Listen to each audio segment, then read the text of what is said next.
If you think you know One Piece lore, you probably don't.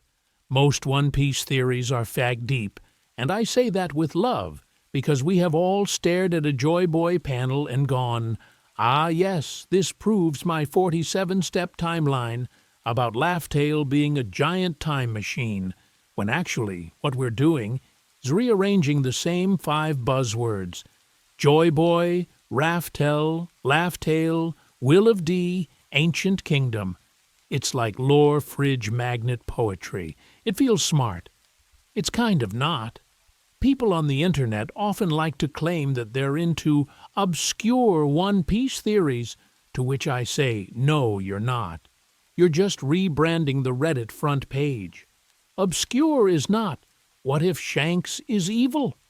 Obscure is, what if the Davy Back fight is literally an ancient war ritual for legally stealing soldiers and territory? Obscure is, what if devil fruits are parasitic alien life forms that crawled out of space and decided humans were convenient meat USB sticks? Here's an interesting thing. When you actually dig into the weird corners of canon, SBS comments, Vivre cards, cover stories, those 3 panels everyone forgot from 2003, you start hitting theories that are way stranger and way more internally consistent than the usual Joy Boy TED Talk. That's the scope of this video. This is not a top 10 theories Watch Mojo countdown where number 3 will shock you. This is a guided tour through 5 mega theories that all have to answer one question: what problem in the story does this actually solve? So, our 5 pillars of madness. 1. A moon civilization and Lunarian tech built off Enil's cover story, the Skypiea ruins, and those very normal space robots he finds on the moon. 2. Devil fruits as sentient parasitic alien life forms with Zoan Will's, Blackbeard's nightmare body, and Vegapunk's nervous breakdown as our evidence pile. 3. The giant straw hat and frozen throne room as a Joy Boy DNA vault, connecting Emu, Mads, and the world's creepiest walk-in freezer. 4. The Red Line as a man-made cage, a deliberate planetary prison wall that broke the seas and maybe created the all-blue problem on purpose. 5. The Davy Back fight as an ancient war ritual that got downgraded into a foxy gag arc. I want to emphasize, this whole thing is structured like a descent into madness with a safety harness. 59 sections. We start with foundations. Enel's cover story, Skypiea's golden bell, early world-building crumbs Oda dropped back when we thought mantra was just observation hockey but with extra steps. From there, we spiral outward into increasingly cursed connections, because as far as retention goes, you need a roadmap before we start red-stringing every cloud and drum in the series. And to be fair, none of this is, I had a dream and now it's canon. Every theory we touch has to plug into actual panels, SBS answers, recurring visual motifs, or weird little mechanical details. Why do Zoans have wills? Why is Reverse Mountain a physics war crime? Why is a single straw hat sitting in a freezer scarier to the world government than 4 emperors having a tea party? One of these obscure theories, if it's even half right, explains why that hat exists, why Amu sits above a frozen throne, and why the world government is operating like someone desperately guarding a corrupted save file. But before we can talk about moons, aliens, or DNA fridges, we have to go back to the arc everyone swore was kind of filler.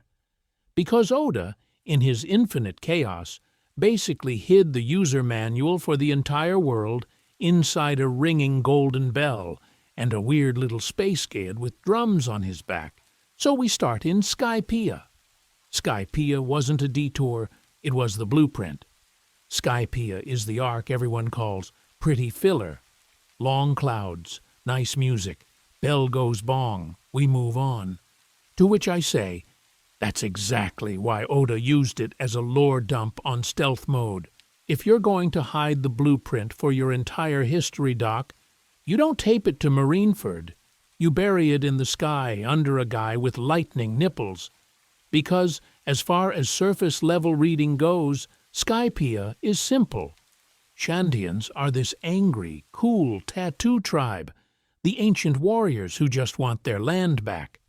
Upper Yard is a random island blasted into the sky by Knock-Up Stream. There's Giant Jack, the murder beanstalk, and at the top, the Golden Bell, and a poneglyph that so casually name-drops ancient weapon Poseidon. That's already wild. This is the first time Oda literally puts a poneglyph, an ancient weapon, and a pre-Void Century civilization in the same physical space. That's not a backdrop. That's a historical server hub. I want to emphasize how weird that is structurally. Before this, poneglyphs are spooky stones. Ancient weapons are vague nukes. Ancient civilizations are just something Robin broods about. Skypiea is where those three threads braid together. You ring the bell, you get Roger's message, Robin gets a lead on Poseidon, and suddenly this goofy cloud arc is the first real Void Century nexus. And then the tech starts looking wrong. Dials are literally advanced energy storage. Impact, sound, heat, breath, you name it. Waivers are personal anti-gravity vehicles. The sky itself has its own sea, its own weather system, its own ecosystem that should not be sustainable on fluff. Here's an interesting thing. The further we go in the story, the more this looks like evidence the planet's geography is an engineered mess, not a natural one. Reverse mountain, calm belts, sky seas. It all feels like someone modded the map and didn't patch the bugs. The ruins and murals in Shandora quietly crank that up. They aren't just, we, the Shandians, were great once. They depict a civilization that understood the sea, the sky, and something beyond. So when people say, moon civilization, that's a leap. And to be fair, it sounds like it. Skypiea is already doing the setup. It's telling you global, multi-layered culture existed, and we're only seeing the wreckage. Enter Enel. His god complex is played as a joke. His obsession with fairy Verth sounds like a bit, but functionally, Oda uses him as a lore delivery system. The sky people might not be from the sky at all. Their true homeland might be higher. How do we know that isn't just us coping? Because the real proof that Skypiea is a blueprint doesn't even show up in the main story. It's in a quiet little cover story where Enel literally leaves the manga, lands on the moon, finds ancient machines powered by dials and a mural of winged people descending to the blue planet.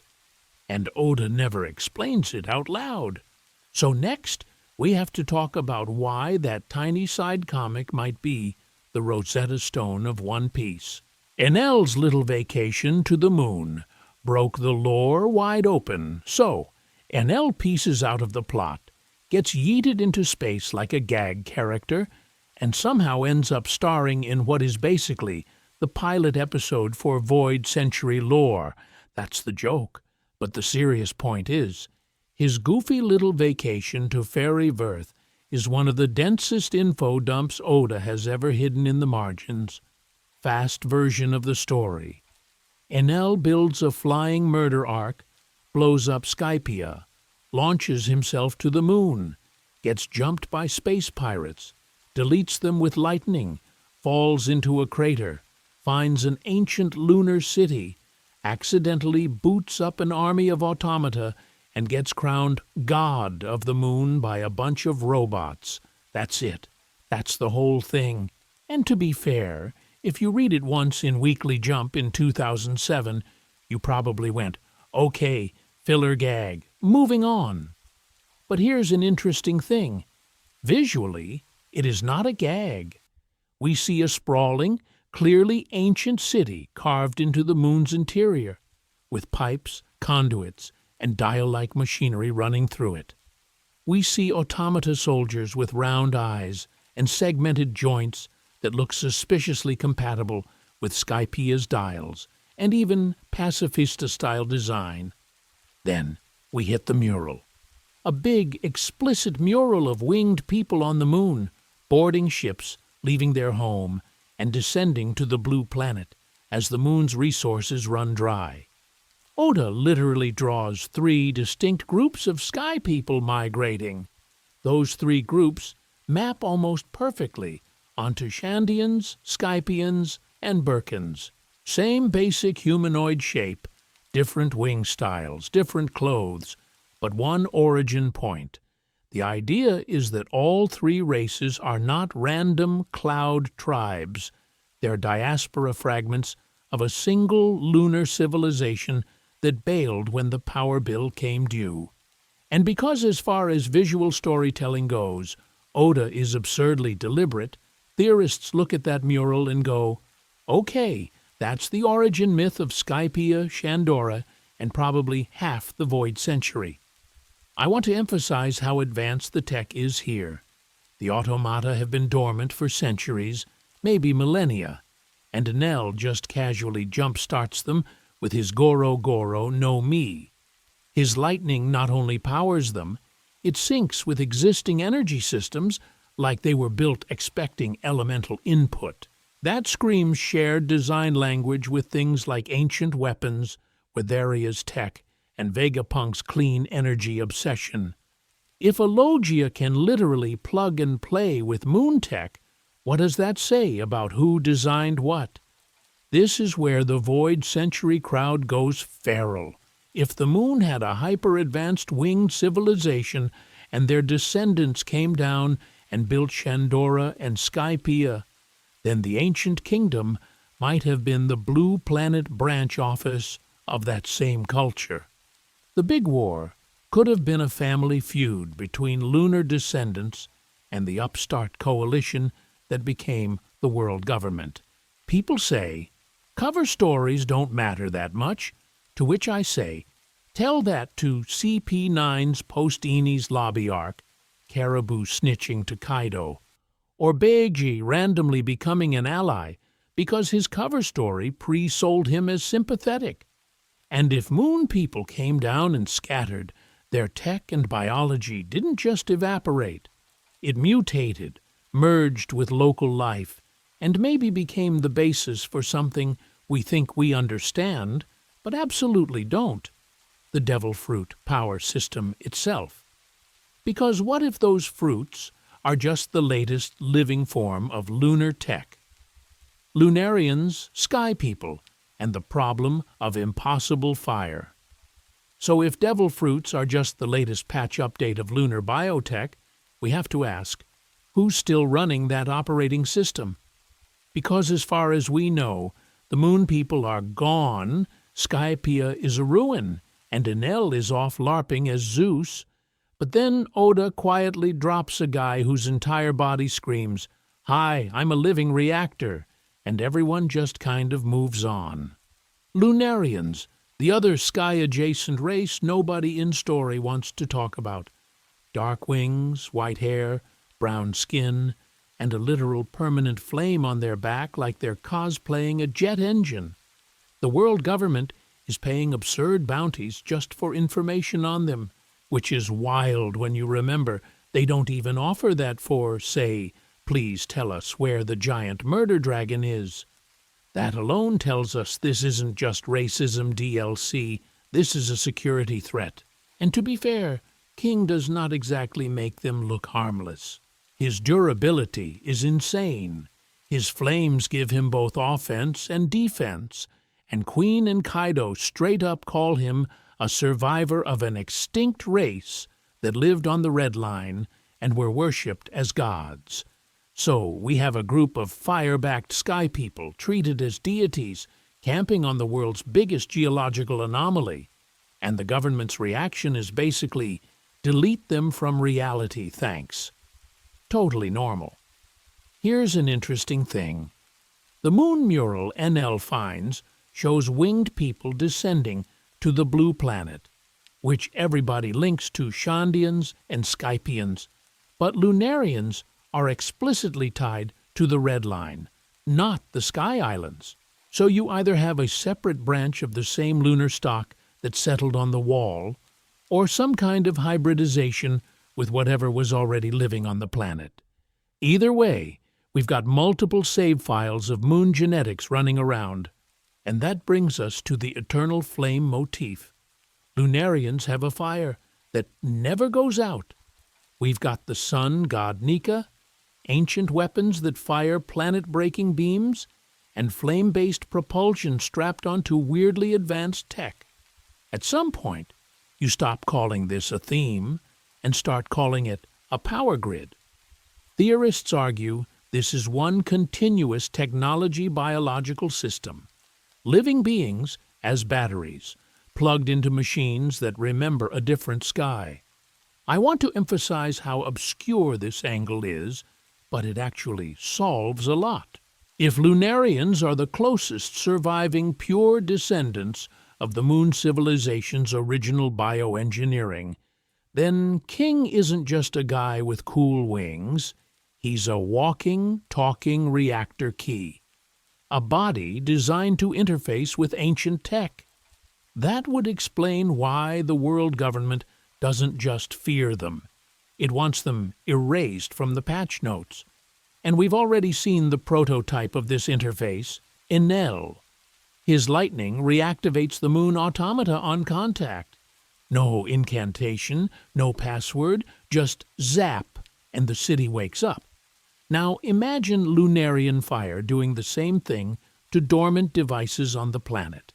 Suddenly, certain devil fruits start looking less like random magic and more like portable parasitic versions of those original divine abilities. Compressed elemental drivers that hijack whatever host they land in. Which leads to a question the story keeps dodging. Why do some fruits feel alive? Zoans especially. Vegapunk calls them wills.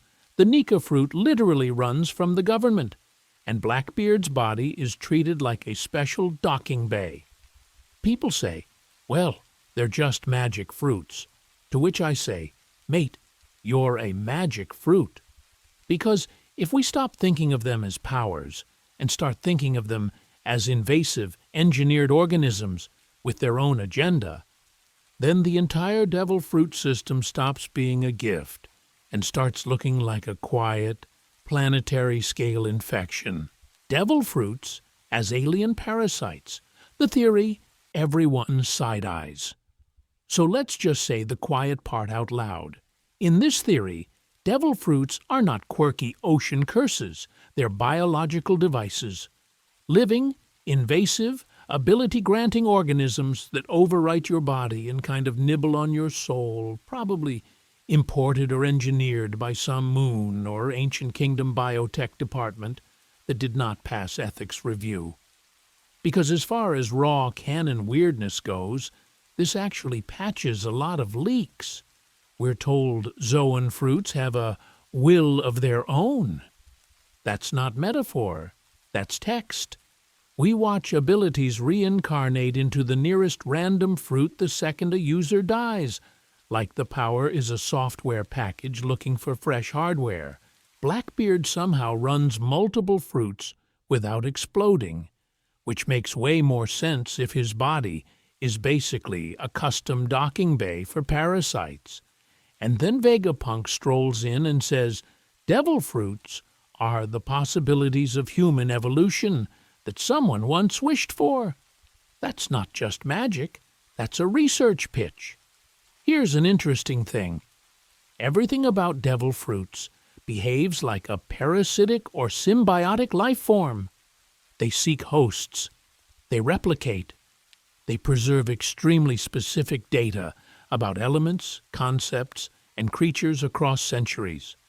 They even have built-in anti-competition rules, like the one fruit per host limit, which sounds suspiciously like a survival protocol. A global spread of standardized, self-copying organisms doesn't feel like a natural accident. It feels like a deliberate seeding event. So we go up, to the moon. NL's cover story shows an abandoned lunar city, automata, and murals of winged people literally descending to the blue planet. If that civilization had the tech to mass-produce robots, weaponize dials, and probably modify their own bodies, then cooking up parasitic organisms that grant battlefield powers or help terraform a chaotic ocean world suddenly sounds less insane and more like Tuesday. People love to say, but Oda said they're just powers people wished for. To which I say, that is exactly how a civilization would mythologize its biotech once everyone forgets the lab coats. You take, we engineered adaptive parasitic weapons to win a war, and you turn it into, our dreams of flight and fire became reality. Same events, different PR department. I want to emphasize how neatly the categories fall into place under this. Logias become elemental system hacks, rewriting how your body interfaces with fundamental forces. Parameches are conceptual hacks, bolting abstract rules, strings, souls, luck, soap, onto a human frame. And zoans? Zoans are the most biologically invasive strain, the ones that literally install an animal, or something animal-adjacent, into your identity. And to be fair, that's where the theory gets uncomfortably specific, because zoans don't just act like software, they act like they have opinions. We see hints of a separate will pushing back, choosing, even negotiating. Our best windows into that hidden mind are a very round reindeer who ate the wrong snack, and a very cursed sword that behaves suspiciously like a zoan with steel instead of flesh, which is exactly where we're going next. The zoan will, when your fruit is low-key alive. So when Vegapunk drops the line that zoan fruits have a will of their own, that's not just spooky flavor text, that's a hard genre shift.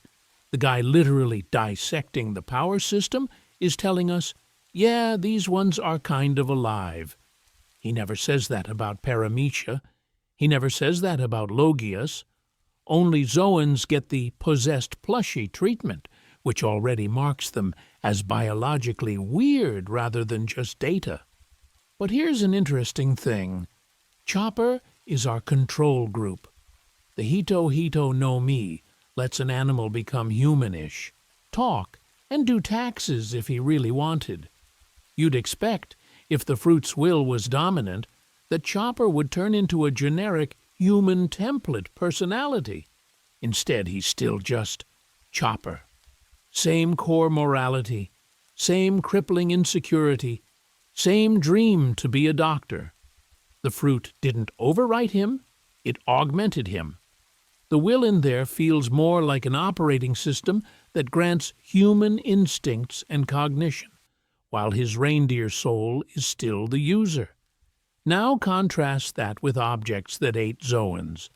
Funkfried the elephant sword is not supposed to have opinions, and yet he's out here trumpeting, flinching, and rapping people with his trunk like he's late for a circus gig. Lasso, the gun dog, literally pants and reacts to danger. The random sword in Vegapunk's lab slithers around as an animal. No original psyche, no prior instincts, but suddenly you get behavior. As far as evidence goes, that screams, the zone is the one doing the animating. When the host is just steel, the fruit's own animal brain has the room to surface. Smiles make this even messier. The failures don't just give you goofy giraffe legs, they partially overwrite the user. You get uncontrollable laughter, permanent animal tics, and no off switch. People say, oh, that's just Kaido being cruel, to which I say, sure, but it also looks like a botched parasitic integration. The artificial zoan will is glitching, spamming one emotion and one trait on loop because the system isn't stable enough to negotiate with the host. I want to emphasize how specific that looks. Real zoans can fully take over an object.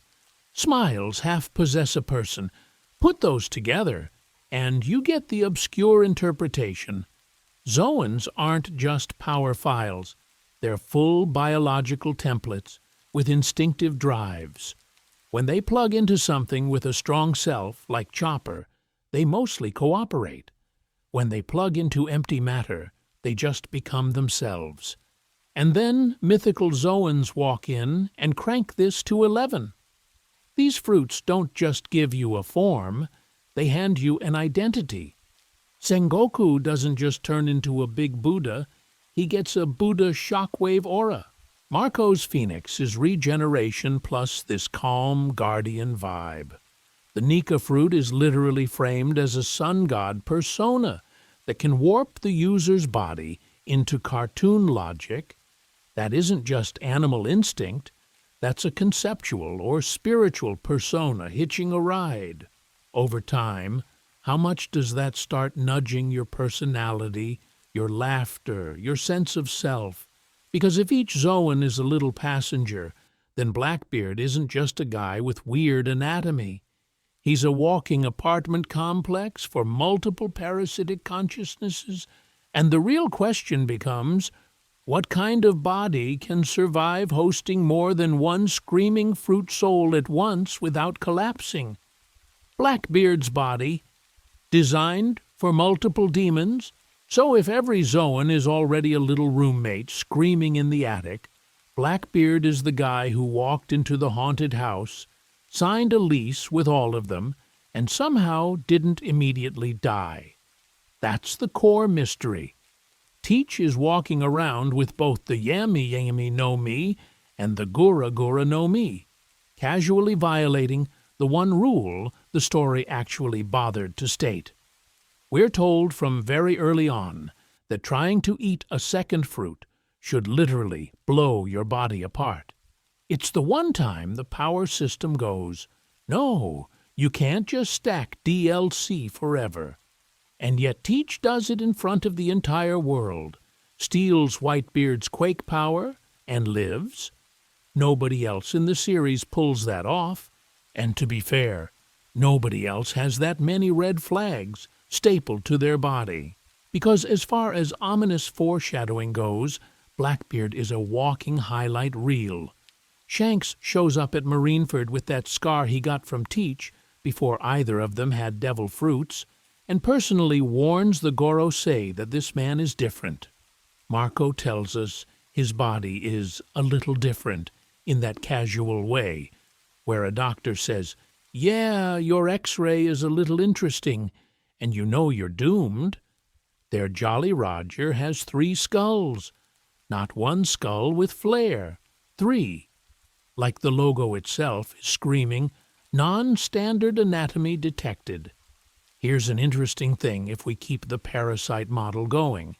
If every fruit is a sentient organism that fuses to your body-soul combo, then normally 2 parasites fighting over the same spiritual real estate should be fatal, unless the host has extra rooms, partitioned space, multiple sockets for souls. Suddenly, Marco's vague comment stops being flavor text and starts sounding like a medical diagnosis.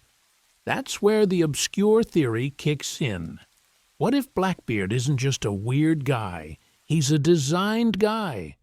A chimera, or the descendant of an ancient bloodline experiment from the ancient kingdom, or even the moon civilization Enel finds.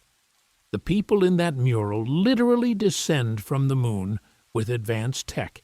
Is it that wild to imagine a lineage engineered as living multi-socket outlets for parasitic weapons? Teach isn't a glitch in the system, he's the intended hardware. Then look at which fruit he hunted first, the Yami Yami no Mi, darkness that pulls in and nullifies other powers. If fruits are bioweapons, Yami looks like the meta-weapon, a control unit designed to suppress and store other parasites. It doesn't just counter devil fruits in combat. It behaves like the operating system that lets you safely run multiple programs without the whole thing crashing. Now, people will say, Oda's just going to hand-wave it as 3 personalities, to which I say, cool, that actually helps. Multiple personalities are exactly what you'd expect if your body and soul were deliberately carved into separate chambers to host multiple wills. The psychology is the side effect of the biology, and I want to emphasize, if the ancient kingdom was playing with biology at that level, then the world government's obsession with bloodlines, Mads' cloning experiments, and a certain giant straw hat sitting in a freezer stop, looking random, and start looking like desperate attempts to recreate something they lost. Because if Blackbeard is a budget version of that original design, what kind of monster was the full-spec model Joy Boy? The giant straw hat in the freezer, not a trophy, a sample. So when we ask, what kind of monster was the full-spec model Joy Boy, One Piece just quietly cuts to, a walk-in freezer with a hat in it. This is the point where the story starts looking less like a pirate manga and more like a very silly Resident Evil prequel. Deep under Pangaea Castle, past the empty, holy throne room that's supposed to symbolize no one ruling the world, we drop into that vault-like chamber. It's freezing. The walls are lined like a morgue, and front and center is this absolutely colossal straw hat preserved in ice. Imu steps forward, shadow ruler of the world, framed like a horror movie final boss, and just silently stares at it. No exposition, no explanation. Just you, me, and a frosty piece of drip, which instantly raises way too many questions. Whose head is big enough for that thing? Why is it frozen like a biological hazard and not displayed like a trophy? Why is Imu the person who can erase islands from maps, quietly visiting a hat instead of, ruling? And why does the world government build an entire secret freezer just to hide headwear? The obvious connection is Joy Boy. The hat is basically Luffy's, just scaled up to, I can probably use Noah as a surfboard size. Fishman Island lore already treats Joy Boy as someone huge, tied to an arc only giants or ancient weapons could realistically move. So the visual language is screaming at us, same symbol, different era, much bigger user. But here's an interesting thing. Nothing about that room feels sentimental. It feels clinical. The way the hat is entombed in ice, the way Imu looks at it like a specimen, not a memento, makes it play less like a relic and more like a sample. The theory goes that this isn't just a hat. It's a preserved biological artifact. Old hair caught in the weave, skin cells, maybe trace blood, kept in cryogenic conditions so it can be used for cloning or genetic experiments.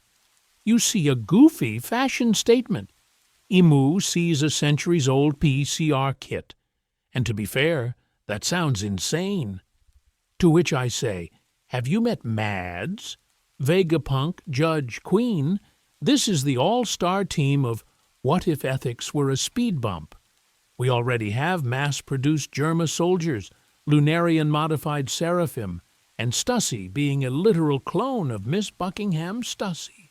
The world government clearly loves the idea of bottling powerful bloodlines into a nice controllable system, because, as far as Imu's concerned, this hat might be the original template. They're not visiting an old friend. They're checking on the core sample for Joy Boy's lineage, something they either want to replicate in a nerfed form, like the Seraphim, or suppress completely, so no full-spec model ever spawns again. And if that's true, then that empty throne room stops being just a symbolic lie about shared power. It starts looking like the command center of a centuries-long lab experiment, one that doesn't just edit human genetics, but maybe even rewrote the planet itself. Imu, the empty throne, and the frozen gene bank. So let's go back to that throne room, because if this is a centuries-long lab, the empty throne is basically the world's fanciest petri dish lid. Publicly, it's this gorgeous piece of propaganda. 20 weapons pointed at one chair, all the kings equal, nobody rules alone. The whole "we defeated tyranny and now we share power" thing. And to be fair, as far as political theater goes, it's pretty slick. But then we cut to Imu literally walking up those steps and sitting on it like it's their living room couch. And the symbolism just face plants. That's not a shared power system. That's congratulations, you played yourselves. I want to emphasize, Oda could have just shown Imu in some shadowy office. He chose the empty throne on purpose. The lie isn't just who's in charge. The lie is what kind of control the government actually cares about. Because as far as we can tell, the real flex isn't military or ideology. It's biology. Look at Imu's actions. They don't give a speech. They curate. They sift through wanted posters, carefully pick Luffy, Blackbeard, Shirahoshi, and Vivi, and then literally stab holes in specific faces. That's not random hatred. That's someone editing a family tree. Then they casually order Lelouch erased from the map, like deleting a corrupted save file. And in between those moves, they stand in front of a gigantic straw hat frozen in a vault under Pangaea Castle. Here's an interesting thing. You don't freeze a hat. You freeze what the hat represents. The theory goes that the vault and the throne are basically the lid on a frozen gene bank tied to Joy Boy, the ancient kingdom. Maybe even Lunarians. Under Mary Geoise, you probably don't just have treasure. You have preserved bodies, tissue samples, full-on stasis pods from the void century. Raw material. The Seraphim suddenly look less like, wow, cool kid pacifistas, and more like beta tests from a very old catalog. Enter Mads, Vegapunk, Judge, Queen, the clown car of war crimes. They crack lineage factor, clone people, build artificial devil fruits. Who's the perfect client for that? A secret ruler sitting on a throne that officially doesn't exist, with a basement full of ancient DNA and a very specific interest in Joy Boy's symbol. To which I say, of course they're trying to resurrect, copy, or weaponize those bloodlines. Why invent Lunarian fire wings from scratch when you can just defrost them? And Imu themselves might be the proof of concept. If they've been around since the Void Century, that's not good skin care, that's experimental biology. Maybe Imu is the original monarch kept on ice. Maybe a chain of clones. Maybe a hybrid stitched together from Joy Boy, Lunarian, and who knows what else. The point is, the person on the empty throne might literally be a product of that frozen archive, which sets up a nasty question. If they're willing to rewrite people at the genetic level, what stops them from rewriting the entire planet? And that's where the idea that the Red Line is not a natural continent, but a man-made cage wall around the world, comes crashing through the lab ceiling. The Red Line, natural continent, or man-made prison wall. So let's talk about the part of One Piece geography that looks like Oda grabbed a crayon, drew a circle around the planet, and said, yeah, that's a continent now. The Red Line. This thing is a massive, continuous continent-like wall that literally wraps the globe, cuts straight through the Grand Line, and neatly chops the oceans into east, west, north, and south blue, like it's a pizza with shipping lanes. Geologically, this is nonsense. A single, perfectly continuous landmass circling the entire planet with one convenient crossing point at Reverse Mountain? real-world plate tectonics took one look at that and resign.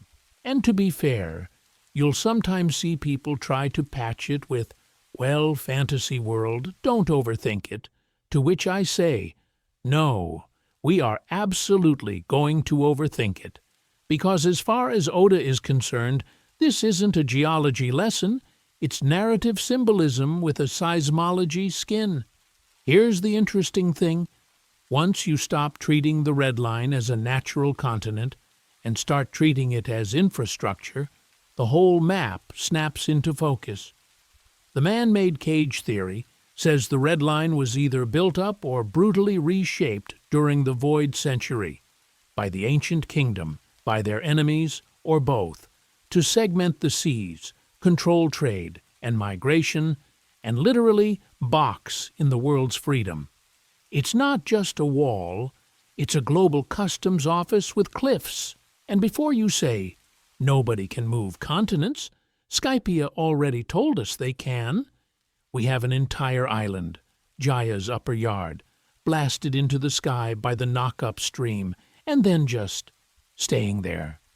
We have Enel on the moon casually discovering ancient machinery and an abandoned city, implying a civilization that treated planets like Lego sets. If dial-powered space ruins exist, an ancient weapon-tier power system that can shove plates around or raise a ring continent is honestly not that wild. I want to emphasize how thematically clean this is.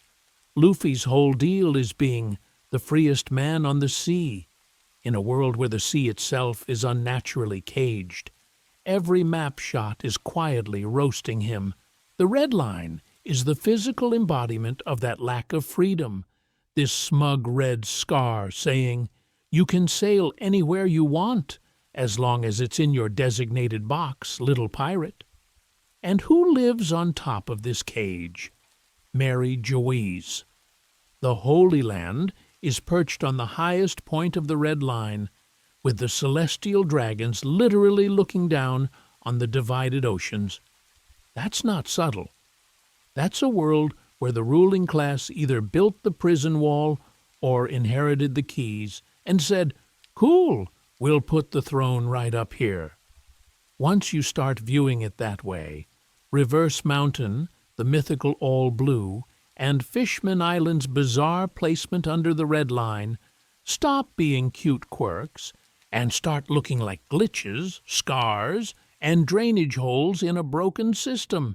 The question is, are those accidents or deliberate leaks left by whoever tried to fix the world after they shattered it? Reverse Mountain, the world's leak in a broken aquarium. So let's talk about Reverse Mountain, because as far as subtle environmental storytelling goes, this thing is a foghorn. 4 completely separate seas all politely queue up, sprint uphill against gravity, then yeet themselves down one central slide into the Grand Line. That's not a coastline, that's a plumbing diagram. Mechanically, it's actually kind of insane. You've got east, west, north, and south blue, each with their own currents, climate systems, and weather mess, all being funneled into 4 rivers that climb the same mountain. The water literally flows up the slope, hits a peak, then cascades down a 5th canal into the Grand Line. No whirlpool, no massive visible machinery, just, yeah, the ocean goes up now, don't worry about it. In a setting that usually cares a lot about log poses, magnetic fields, and how weather works, this is suspiciously hand-wavy. Because think about how weirdly convenient this is. In a natural world, why would 4 distinct ocean basins just happen to converge at a single mountain pass that also just happens to be the only legal, government-sanctioned entry point into the most important sea on the planet? That's like discovering every airport in the world is secretly the same building with 4 doors, and everyone's response is, wow, neat architecture. Here's an interesting thing. If you stop treating Reverse Mountain as a quirky level design choice and start treating it like infrastructure, it suddenly makes way more sense. The obscure interpretation is that Reverse Mountain is a pressure valve, an emergency duct the moment the red line cage went up. You split one unified ocean into four, you've just broken a planetary-scale water system. You now have to deal with different sea levels, different pressures, and the tiny problem of the world flooding or imploding. So you carve a controlled leak right through your new wall. Reverse Mountain is the world's drain. And to be fair, Oda telegraphs that this place needs babysitting. The Twin Capes are literally a service station bolted onto the leak. You've got Crocus, an old doctor who just happens to have worked on the Pirate King's crew, living in a lighthouse whose whole job is to stop people from dying in the cosmic water slide. Laboon, this gigantic whale, is parked right there, ramming his head against the red line, like even the local fauna knows this structure is wrong. People aren't just passing through, they're managing a fault line. I want to emphasize how much this screams prior unified ocean. Before the red line, you don't need 4 seas to climb a mountain. Water just moves. Reverse Mountain feels like the last surviving memory of that original flow pattern, now forced uphill because an artificial barrier redirected everything. The current isn't magical, it's desperate. Now you could say, it's just a cool fantasy set piece, to which I say, sure, and Skypiea is just a cloud, Eni's Lobby's bottomless waterfall is just vibes, and the Florian Triangle is totally not a haunted server error in reality. Oda loves building a cool idea first, but he also loves quietly wiring that idea back into the world's core logic 10 years later. So, if Reverse Mountain is a leak in the cage, that sets up a terrifying question. What is all blue? Because if the system accidentally produced a spot where all 4 seas mix naturally, Sanji's dream stops being find rare fish and a nice restaurant location and starts looking like restore the pre-red line ocean. And if one bug slipped through, how many other glitches did the original world breakers miss? All blue, not a mythical sea, a memory of the original world. So when people say, all blue is just Senji's personal foodie heaven, to which I say, cool. But what if the chef dream is accidentally the most hardcore geopolitical manifesto in the series? Because as far as the in-world legend goes, all blue is simple.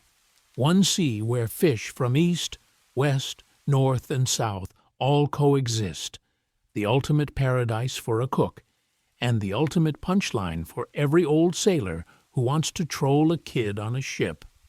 On the surface, it sounds like a hidden magical spot, like Raftel but with more sashimi.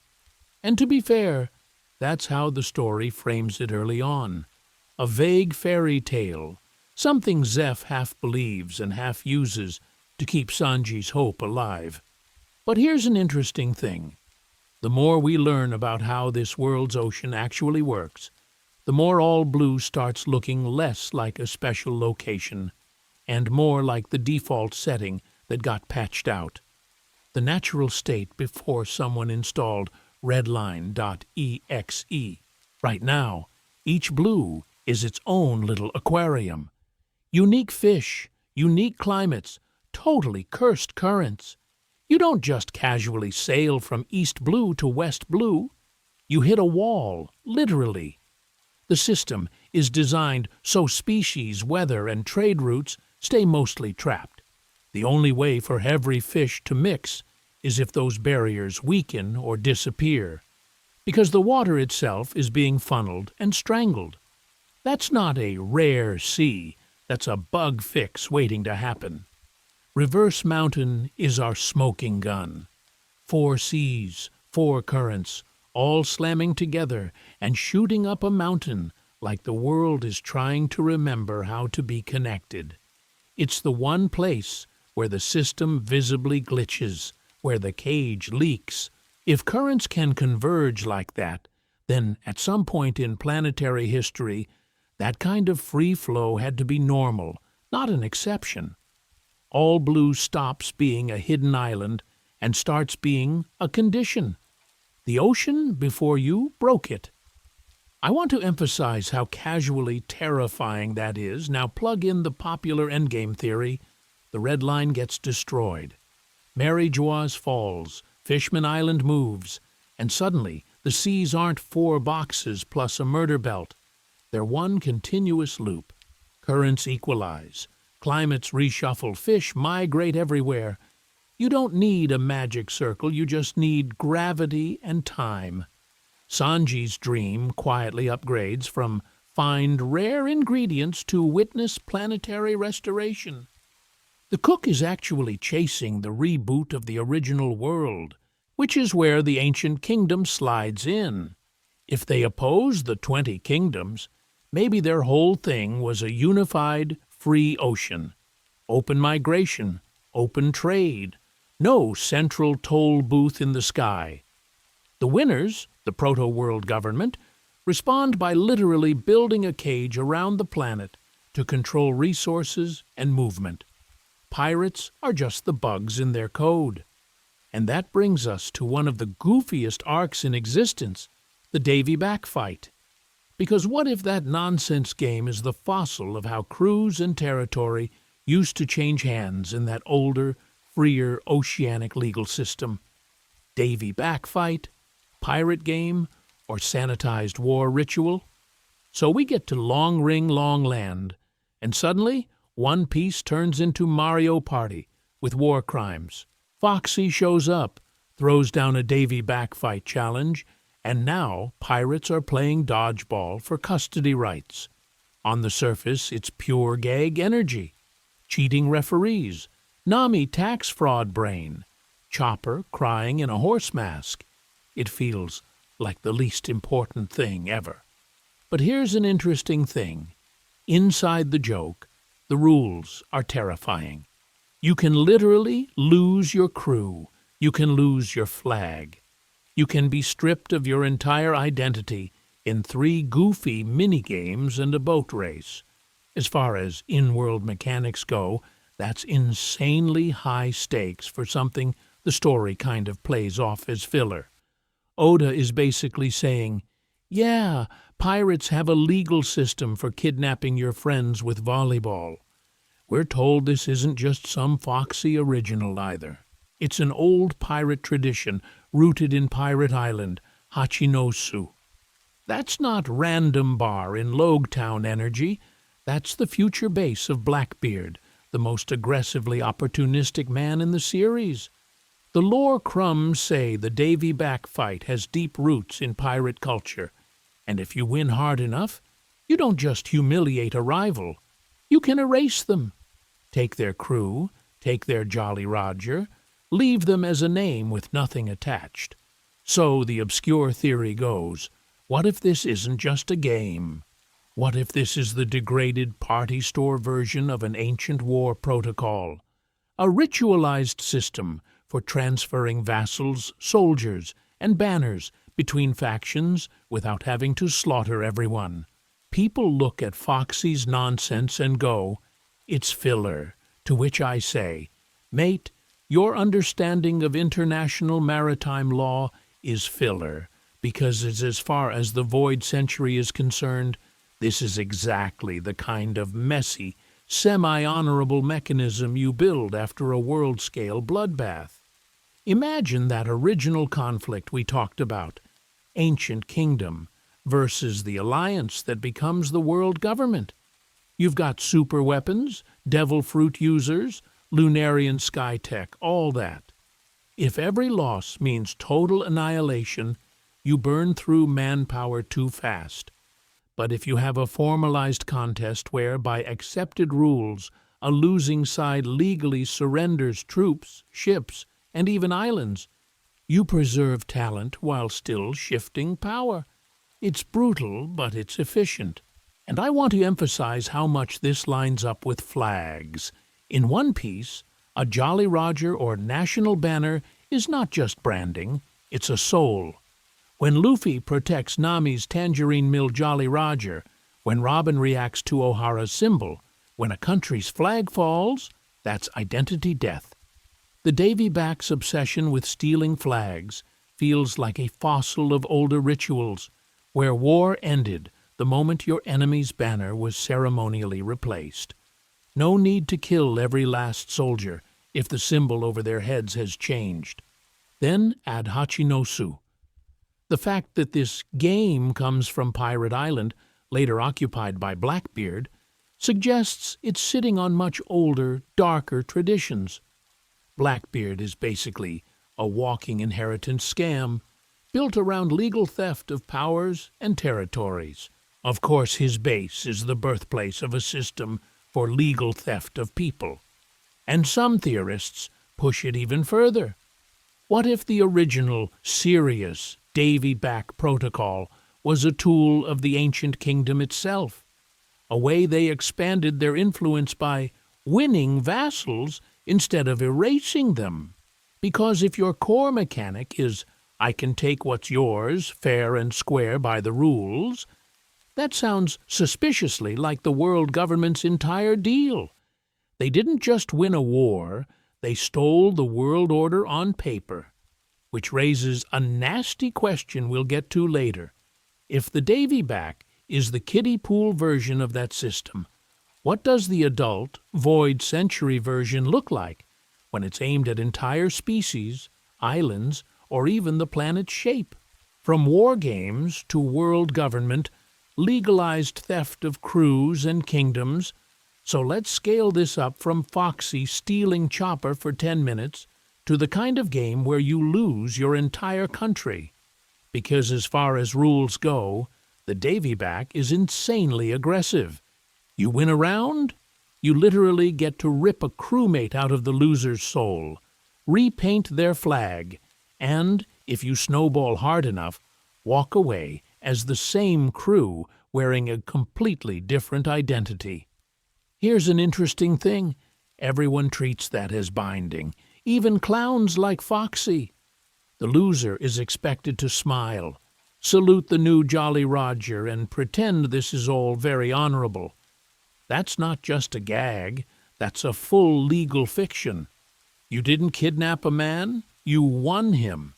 You didn't erase a symbol, you earned it. That's exactly how historical empires behaved when they wanted to steal people and land, but still sleep at night. Think about vassalage and hostage princes.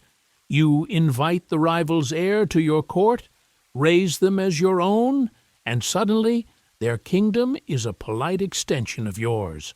Forced royal marriages do the same thing. We're not annexing you, we're just uniting houses. Treaty-based annexations. You lose a war, sign some paper, and now your coastline naturally belongs to the winner. It's legalized theft with really fancy handwriting. So now imagine a void century version of Davy Back, but scaled to empires. Not just 3 goofy games, but ritualized war contests, fleets meeting in arranged battles, champion duels, island-scale rounds, where the winner doesn't just get one navigator, they get the entire island. Population, ports, poneglyph, everything.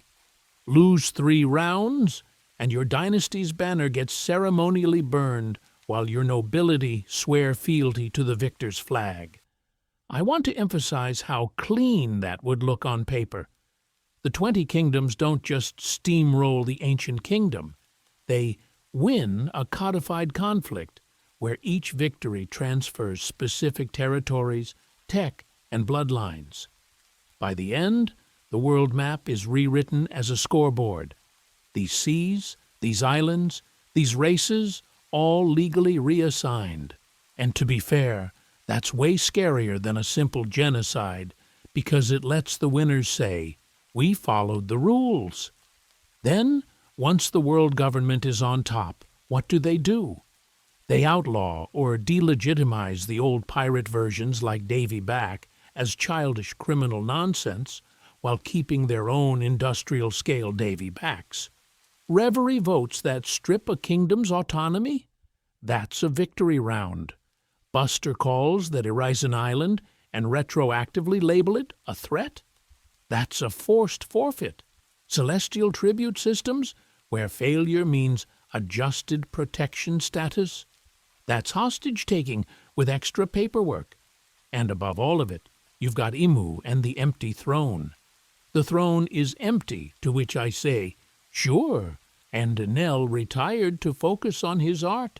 The ultimate winner of that ancient game is sitting in the dark, having quietly claimed the world's banner, while the original rituals that at least gave losers a survival clause have been reduced to a pirate party game on Long Ring Long Land. Which leaves us with one last nasty escalation. If this whole planet is the aftermath of a cosmic Dalvyback gone wrong, how do the moon people, devil fruit parasites, the red line cage, that frozen straw hat, and this goofy little war game all plug into the same broken machine? That's the final piece of this opening act, taking every weird artifact we've mentioned and snapping them together into one very uncomfortable picture of what the world was before it got legally stolen. Connecting the madness, one broken world, 5 obscure keys. So, when we zoom out from all of that chaos, what picture do we actually get? Because, as far as I'm concerned, these 5 separate crackpot ideas are just 5 camera angles on the same crime scene. We've got a moon civilization whose kids never really left, devil fruits as parasitic biotech, Imu and the frozen Joy Boy hat as a walking gene bank, the Red Line as a man-made cage, and the Davy Back fight as a dumb party game that used to be a legally binding way to steal people in war. On their own, they're fun. Together, they're kind of horrifying. Here's an interesting thing. If the lunar people Enel finds in that cover story are the original engineers, then devil fruits stop being magic trees and become weapons-grade biotech. You engineer parasites that rewrite bodies. You splice in special lineages, Lunarians, three-eyed tribes, fishmen, and suddenly the world is full of walking experiments. Zoans having a will of their own stops being quirky flavor text and starts sounding like a patch note from alien software. Then we hit the part where everything breaks. A catastrophic war during the Void Century, Joy Boy's side probably trying to distribute this tech and knock down barriers, the other side going, cool idea. What if we use it to build a prison instead? You don't get reverse mountain and 4 segregated seas by accident. The red line reads, like somebody literally took a planet and put a wall through it, then left a single weirdly designed drain at the top. So where does Imu sit in all of this? On the empty throne as the curator of the broken museum, guarding a frozen giant straw hat that's less fashion statement and more Joy Boy gene vault. I want to emphasize how creepy that is. Mads, cloning, Seraphim, Kuma's brain backup. This world keeps bumping into advanced bioarchives, and Imu is the one deciding which bloodlines and which devil fruit parasites get to exist. Anything that smells like the original, freer configuration? Erased. O'Hara, God Valley, Lulusia, gone. Quality control, but fascist. And while the gods play Gene Jenga, what's left on the surface? Pirates doing Davy Back fights as a joke. This goofy, foxy arc suddenly looks like cultural fossilization, a degraded war ritual where you used to be able to steal crews, territory, maybe even rights to certain powers through contests instead of extermination. Now It's just entertainment on the fringes of a tightly managed system. Luffy's whole journey accidentally speedruns these pressure points. Skypia's ruins and Enel's moon obsession. Fishman Island's promises about the surface. Punk Hazard's body horror labs. Egghead's science museum of banned ideas. He keeps reactivating pieces of the original design just by existing and refusing to play by the cage rules. People say he's just chasing freedom, to which I say yes. And also, he's literally the world's worst QA tester for Amu's patch notes. So that's the frame for the rest of the video. We're going to take each of these pillars, the moon sieve, the parasite fruits, the gene vault throne room, the red line cage, the fossilized war game, and stress test them with obscure panels, SBS brainworms, Beaver card scraps, and cover story weirdness instead of just vibing. Next up, we push the moon angle to its absolute limit and ask, are the gods of One Piece actually off-world colonizers? And is the final war really about who gets to decide what kind of planet this is? The red line isn't a continent, it's a locking mechanism. So when people say, the red line is just a big continent, to which I say, that's not a continent, that's a Windows firewall. It's the single most inconvenient landmass placement imaginable, and we all just kind of accept it like odor-rolled tectonic plates on a D&D table.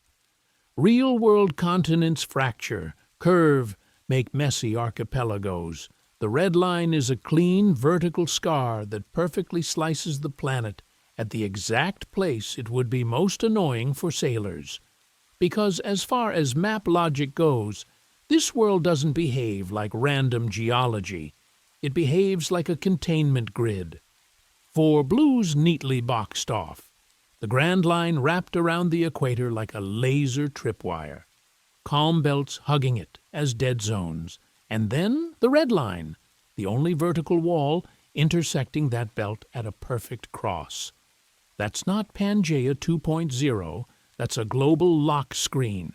You could draw this layout on graph paper, and it would still feel a little too engineered.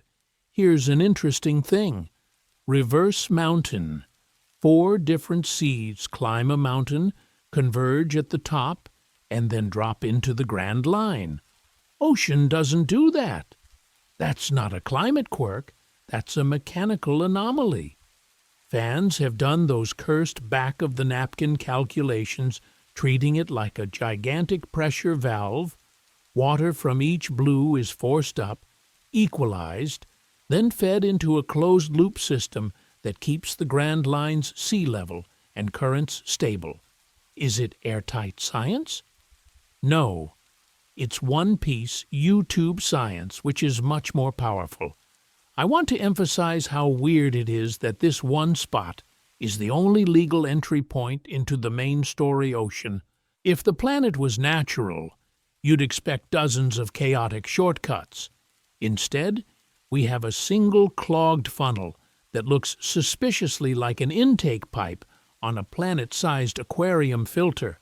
So, the theory goes, the red line and reverse mountain are not separate oddities, they're one device, a planetary hydrological system probably built or hijacked by the ancient kingdom, either to protect something in the Grand Line, Laugh-Tale, Uranus, the true history undersea, or to imprison something under the crust, Sea Devil, giant Tree of Eve root system, alien parasite ocean brain. Pick your favorite horror. Layered on top of that, the calm belts and sea kings start reading less like fun set dressing and more like security. Outer moat, calm belts with 0 wind. Inner wall, Grand Line storms and magnetic chaos. Central keep, the red line intersection, and Mary Guaz literally sitting on the lock. It's dungeon design, intentional difficulty scaling. You don't accidentally generate MMO raid layout with plate tectonics. And to be fair, Oda keeps dodging hard questions about the planet's shape and currents. in SBS and data books. We get vague diagrams, cute jokes, and secret for later energy. That's not how you treat boring geology. That's how you treat a plot twist. If the red line is a lock, then all the talk about destroying it, Fishman Island's prophecy, Sanji's all-blue dream, Luffy turning the world upside down, might be literal. Unlock the planet, crash the blues together, reveal that the all-blue kind of already exists, but is being forcibly separated. And yes, that leads into an even dumber, even bigger red line theory when we hit Raftel and the final sea. Reverse Mountain as the world's overflow drain. So if the red line is the lock, Reverse Mountain is the part of the lock that looks like it was designed by a drunk plumber. 4 entire oceans calmly decide, yeah, we're gonna climb a mountain today. And everyone in universe just accepts this, even for One Piece, which runs on cartoon physics and friendship taxes. That's wild. Oda usually gives us some pseudo-logic. Sea kings knock up streams, dials, but Reverse Mountain is just, it's like that. And to be fair, that naked absurdity is exactly why a bunch of very normal, totally well-adjusted fans have spent years turning it into a hydrological engineering thesis. Here's an interesting thing. If you look at those obscure fan diagrams, Reverse Mountain stops being a quirky set piece and starts looking like a gigantic planetary pump. The idea is that ocean pressure from all 4 blues and the planet's rotation get funneled into this one choke point, forced upward, and then bled out in a controlled current system along the Grand Line. It's not water going the wrong way. It's water being forced the only way the machine allows. Because as far as the Grand Line itself goes, it behaves less like a normal sea and more like the output of some malfunctioning climate engine. Unpredictable weather, insane currents, random snowstorms next to tropical islands. On paper, it's chaos, but in practice, it's very specifically placed chaos. The theory goes that the Grand Line is a controlled chaos environment, a kind of natural selection gauntlet that filters out anyone who can't handle the endgame secrets. You don't get to approach the truth of the world unless you can survive the world's rage-quit settings. That's where the log poses start looking suspicious. Officially, they track each island's unique magnetic field. Unofficially, they feel like key cards for a maintenance tunnel. If the Red Line and Reverse Mountain are parts of a world engine, then the islands are the bolts and circuit nodes holding it together. The weird magnetic anomalies are just what happens when you stand on top of a humming, buried power system and try to navigate with a glorified compass. I want to emphasize how gamey that feels. The world is literally forcing you to follow its wiring diagram. Some people take it further and say Reverse Mountain used to be way more obviously artificial. Massive stone channels, visible machinery, maybe even ancient inscriptions, all eroded over centuries until only the bare minimum still works. The current still climbs, the water still drains into the Grand Line, but whatever control panel used to exist is long gone. We're looking at the rusted faucet of a forgotten superweapon, and then, sitting at that faucet, we have Crocus and Laboon. Why is an ex-Roger pirate, the crew's doctor no less, quietly posted at the single most important hydrological choke point on the planet? The Roger pirates literally did the world tour. If anyone confirmed Reverse Mountain was artificial, it was them. Crocus camping there with a whale, waiting for a promise, starts to feel like a cover story for waiting for the next group crazy enough to break the system. Which raises the uncomfortable question, if Reverse Mountain is an overflow drain, what is it trying to stop from overflowing? Just sea levels? The pressure of ancient weapons? Or is something alive under the world? And this whole oceanic mess is basically its aquarium lid? We'll come back to that when we talk about the all blue and the idea that even the sea itself might be a sealed, angry thing. The all blue isn't a place, it's a patch note. So if the whole planet is an aquarium lid, then the all blue is basically the dev's original map before someone rage installed the red line DLC. People talk about all blue like it's a cute side quest for Sanji, to which I say, that's a disturbingly global myth for something no one can point to on a chart. No log pose, no eternal pose, not even a drunk old man in Logtown going, "Yeah, it's 10 days west of here, Iceberg." Instead, you get this vague, half-religious language. Cooks all over the world know about it. Zeph literally loses his leg and his career, and still talks about all blue like it's heaven with better seasoning. That's not how people talk about a random hidden cove. That's how people talk about a world that used to exist and got patched out of the system. Because as far as the theory goes, all blue isn't a spot on the map. It's the default state of the ocean before somebody drew a red scar around the planet and jammed the Grand Line through it. Here's an interesting thing. We already see the system struggling to keep that patch stable. Fish from all 4 blues show up in the Grand Line. The Calm Belt is full of sea kings that do not care about your regional borders. Sanji is constantly recognizing east, west, north, and south blue ingredients in places where, by the official rules, they shouldn't spawn. You can hand-wave that as Oda not caring about marine biology, and to be fair, you're probably right. But in universe, it looks like the seas are trying to remix themselves back together while the red line acts as a firewall. Zeph's almost fanatical belief starts to feel different under that lens. This is a guy who sailed the Grand Line in its nastiest era and lived. He's heard Roger's name, Rox's echo, all of that. Are we really saying not one of those old monsters ever bumped into a poneglyph that basically said, "Yeah, the seas used to be one big soup"? I want to emphasize, his faith in all blue feels less like a goofy chef dream and more like inherited forbidden knowledge that he can't quite cite without getting executed. Then we layer in Fishman Island. Madame Shiarly sees Luffy destroying it, and everyone goes, "Oh no, doomsday." But what if that's just what it looks like when you delete the red line pillar that's literally sitting on top of their home?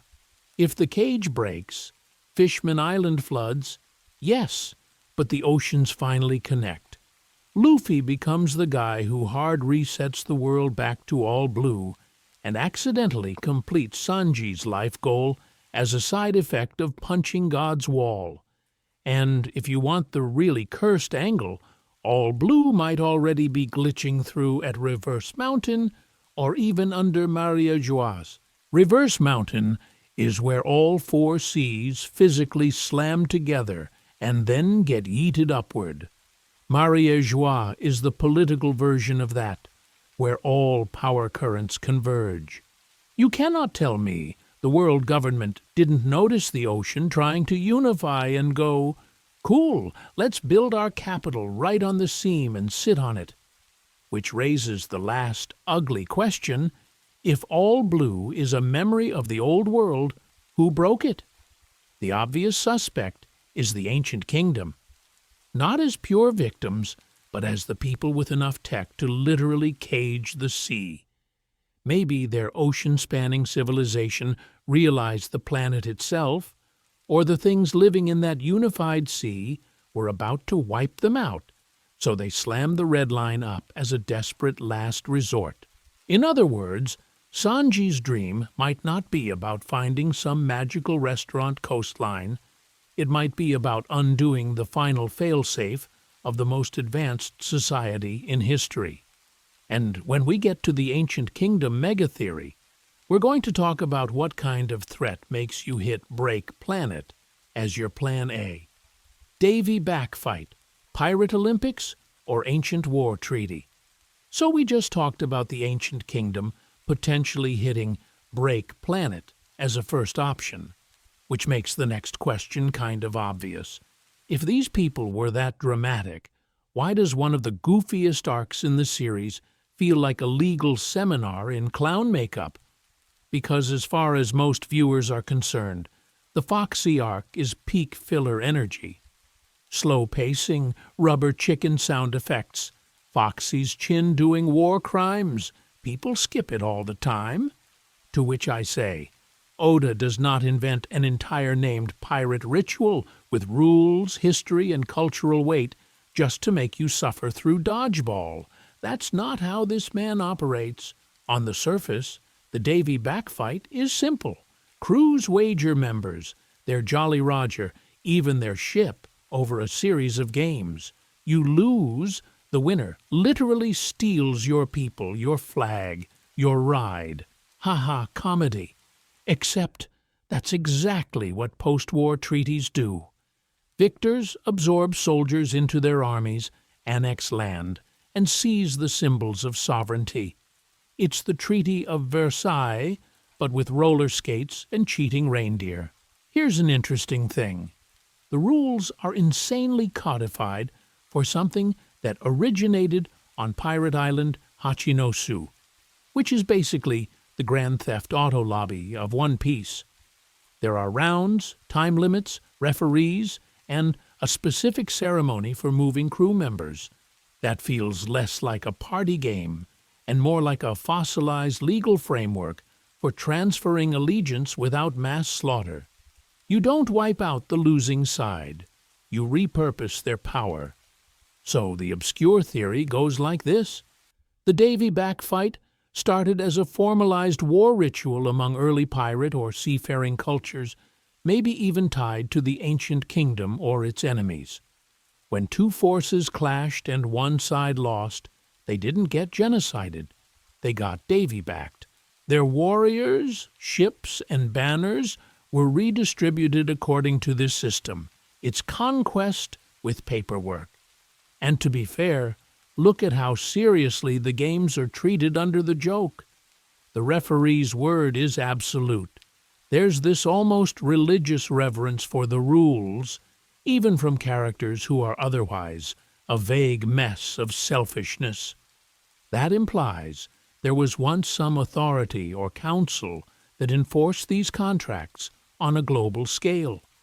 Imagine a void century version of the world government, where instead of reverie you have ritualized crew-stealing Olympics to settle disputes. I want to emphasize how cleanly this plugs into modern politics. The Shichibukai are literally legalized pirates, whose crimes get retroactively washed if they fly the right flag. Bounties turn criminals into state-sanctioned targets and recruitment pools. The world government doesn't erase outlaw power. It co-opts and rebrands it. That's the same idea as Davy back. Don't destroy the strong. Absorb them under new terms. Then there's the name. Davy is never explained. In a series where Joy Boy survives only in promises and poneglyphs, it's not crazy to imagine Davy as some forgotten mediator or warlord from the Void Century, the guy who invented this whole ritual. His title is gone, his ideology is buried, but his name clings on as a party game pirates barely understand. So if Davy back was once a serious mechanism for redistributing people and power, Foxy's arc stops being disposable. It becomes Oda quietly showing us a fossil of the old world's legal system, a prototype for how thrones and subjects used to move. And when we talk about Imu and that original, supposedly empty throne, we're going to have to ask, who got Davy backed out of that seat, and under what rules? Crew stealing as legalized soul transfer. And if that throne got Davy backed, then we need to talk about the creepiest part of this whole thing, The idea that you can just win a person, not treasure, not a ship, but their allegiance, their role, their dream, reassigned because you were better at anime dodgeball. Everybody on Long Ring Longland treats it as binding. Zorro loses. He's Foxy's guy now. Chopper's sobbing, but nobody goes, actually, this is kidnapping with extra steps. They act like the system itself has authority, which is wild, because as far as One Piece goes, joining a crew is basically a marriage proposal. Luffy asking you to come aboard is sacred. These are found families, trauma support groups with boats. And yet, tucked away on Pirate Island, there's a ritual that can override that choice. That clash is the interesting part. If crews are chosen families, why is there a mechanism to legally unchoose them? The easy answer is, because gag arc, to which I say, mate, this series put a giant frozen straw hat under a secret monarch. Nothing is just a gag anymore. If Davy Back is a fossil of an old legal system, then maybe it once had a lot more metaphysical weight than Foxy gets a new doctor. Here's an interesting thing. We already have objects that literally track your life. Vivre cards are pieces of your soul paper-clipped to reality. Big Mom weaponizes that with her contracts, slicing lifespan out of people and binding homies to her will. She basically runs a Yonko-branded HR department for souls. Bege turns his body into a castle where people live inside him. That's not a metaphor. That's a guy whose loyalty network is physically housed in his organs. So the obscure theory goes, the ancient Davy Back wasn't just social. It was an oath ritual wired into whatever early science or magic would become lineage factor manipulation. Lose the game, and your Vivre card equivalent, your will signature, gets reassigned. Your fate literally updates in the system. And to be fair, that sounds insane. Until you remember Zoan fruits are said to have wills. Swords can inherit the temperament of their wielders, and Zoan awakenings basically hijack bodies. We already accept that devil fruits choose users, that wills can cling to objects, that Blackbeard can probably host multiple parasitic powers because his body is weird. Is it really that big of a leap to imagine a ritual that reroutes the ownership tag on a person the same way a fruit reroutes a power? If that kind of thing existed in wartime, you'd need a neutral referee, someone to say, yes, this crew, this island, this population has been legally transferred, no revenge raids allowed. An early world government or a rival overseeing Davy Backs as a peace mechanism instead of a party game. You ritualize the theft, so the cycle of, you stole my captain, so I steal yours, doesn't spiral forever. And if that's true, if there used to be standardized, ritual ways to move people and power around, then the current world government starts to look like the corrupted patch update of that system, a bureaucracy of will management that forgot the game part and kept the binding contracts. Keep that in mind when we get to Emu, the empty throne, and the question of who's been quietly owning the world this whole time. The Foxy arc as a redacted history lesson, which is why when we suddenly cut from cosmic will bureaucracy to Foxy throwing a dodgeball at Luffy's face, it feels like Oda has just switched the channel to Looney Tunes. The tonal whiplash in the Davy Back fight is insane. Extreme comedy, balloon animal character designs, and yet everyone treats this centuries-old pirate game like it's common sense. Oh yeah, of course we can legally steal your crew and flag today. Sorry, what syllabus was that on? People like to say the Foxy arc is pointless filler, to which I say, you are wildly underestimating how sneaky this man is, because as far as obscure meta-theories go, one of my favorites is that Oda uses comedy as a censorship filter. Anytime he wants to show you something that would scream void century mechanic if it were drawn seriously, he wraps it in slapstick, so the casual viewer's brain files it under goofy detour and moves on. Here's an interesting thing. Davy Backfight is confirmed to originate from pirate island Hachinosu. That's not just some random barge. That's Rock's old haunt, Blackbeard's current base, basically the dark server room of piracy. And the island where we see it played? It feels weirdly timeless. No Marines, no world government presence, just mist, carnival aesthetics, and a rule set that everyone instinctively respects. It's like Zoo or Wano on a budget.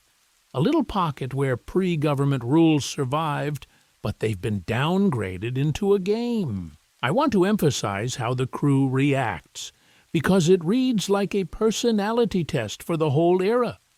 Luffy hears pirate game and immediately signs up, which is exactly how a Joy Boy successor would treat an ancient war ritual as play.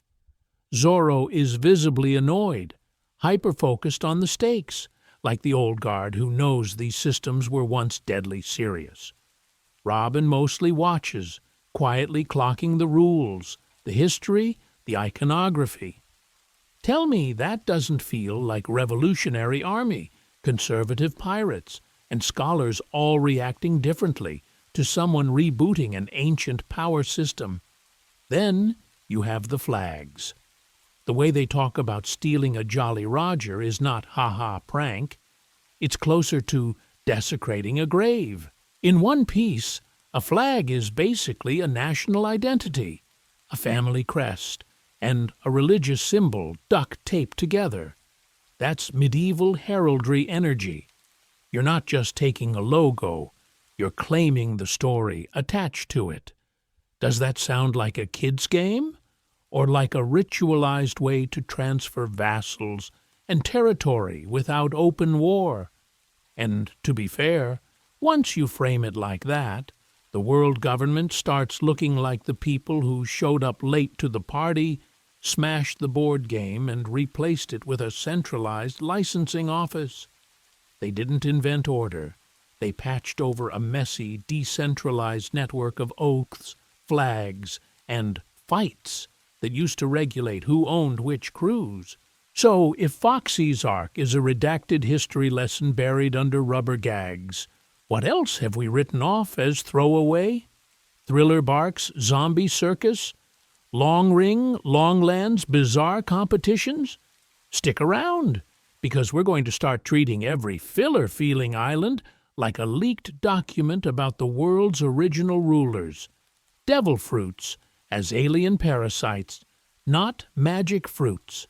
So if the Davy Backfight is a censored war ritual hiding in a gag arc, then we kind of have to ask, what's the other giant thing we've been writing off as, it's just magic? Don't think about it. Devil fruits. People love to shrug and go, yeah, wacky superpowers. It's a cartoon, to which I say, cool, except the cartoon fruit keeps acting like a living, petty little gremlin. Because as far as we can tell, these things have preferences. They reincarnate into the nearest fruit the moment a user dies, like they're desperately respawning. Zoans are outright said to have a will of their own. We see objects like Lesu and Funkfried become Gundog and Sword Elephant hybrids with distinct behavior. That's not a static power system. That's a species trying very hard to stay in circulation. Here's an interesting thing. Vegapunk doesn't describe devil fruits as magic. He calls them the possibilities of human evolution, different ways life could have gone. And to be fair, that's already a wild idea on its own. But what if those possibilities aren't just human daydreams crystallized into fruit? What if they're records, backups of real life forms that actually existed, some extinct, some maybe never native to this planet at all, now compressed into parasitic data looking for a compatible host. Zoans are where this gets creepy. Chopper's monster point feels less like my reindeer form but bigger, and more like the fruit slamming the override button. Luffy's Nika awakening literally turns him into a cartoon sun god that laughs in the face of physics, and everyone around him reacts like an ancient presence just logged back in. Carnivorous Zoans in Impel Down push users toward feral, violent behavior. That all reads like a second consciousness with its own instincts, occasionally yanking the wheel. And then we have Blackbeard, our walking glitch report. He somehow houses multiple devil fruits when the entire story has drilled into us that this should be impossible. Marco flat out says his body is unique, like it's built for multi-tenant occupancy. In the parasite frame, he's not breaking the rules. He's just biologically optimized for running several invasive programs at once. His darkness fruit suppressing other powers, that's one parasite hijacking the ecosystem and turning off its competitors. Now plug this into the moon.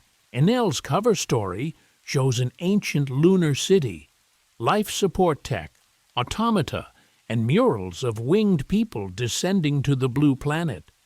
That's not just cute lore, that's a sci-fi setting.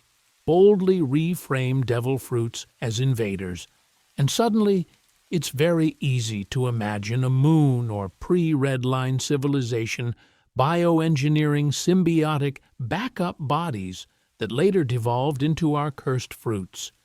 Maybe the ancient kingdom tried to weaponize or contain them. Maybe the world government is still cleaning up that mess.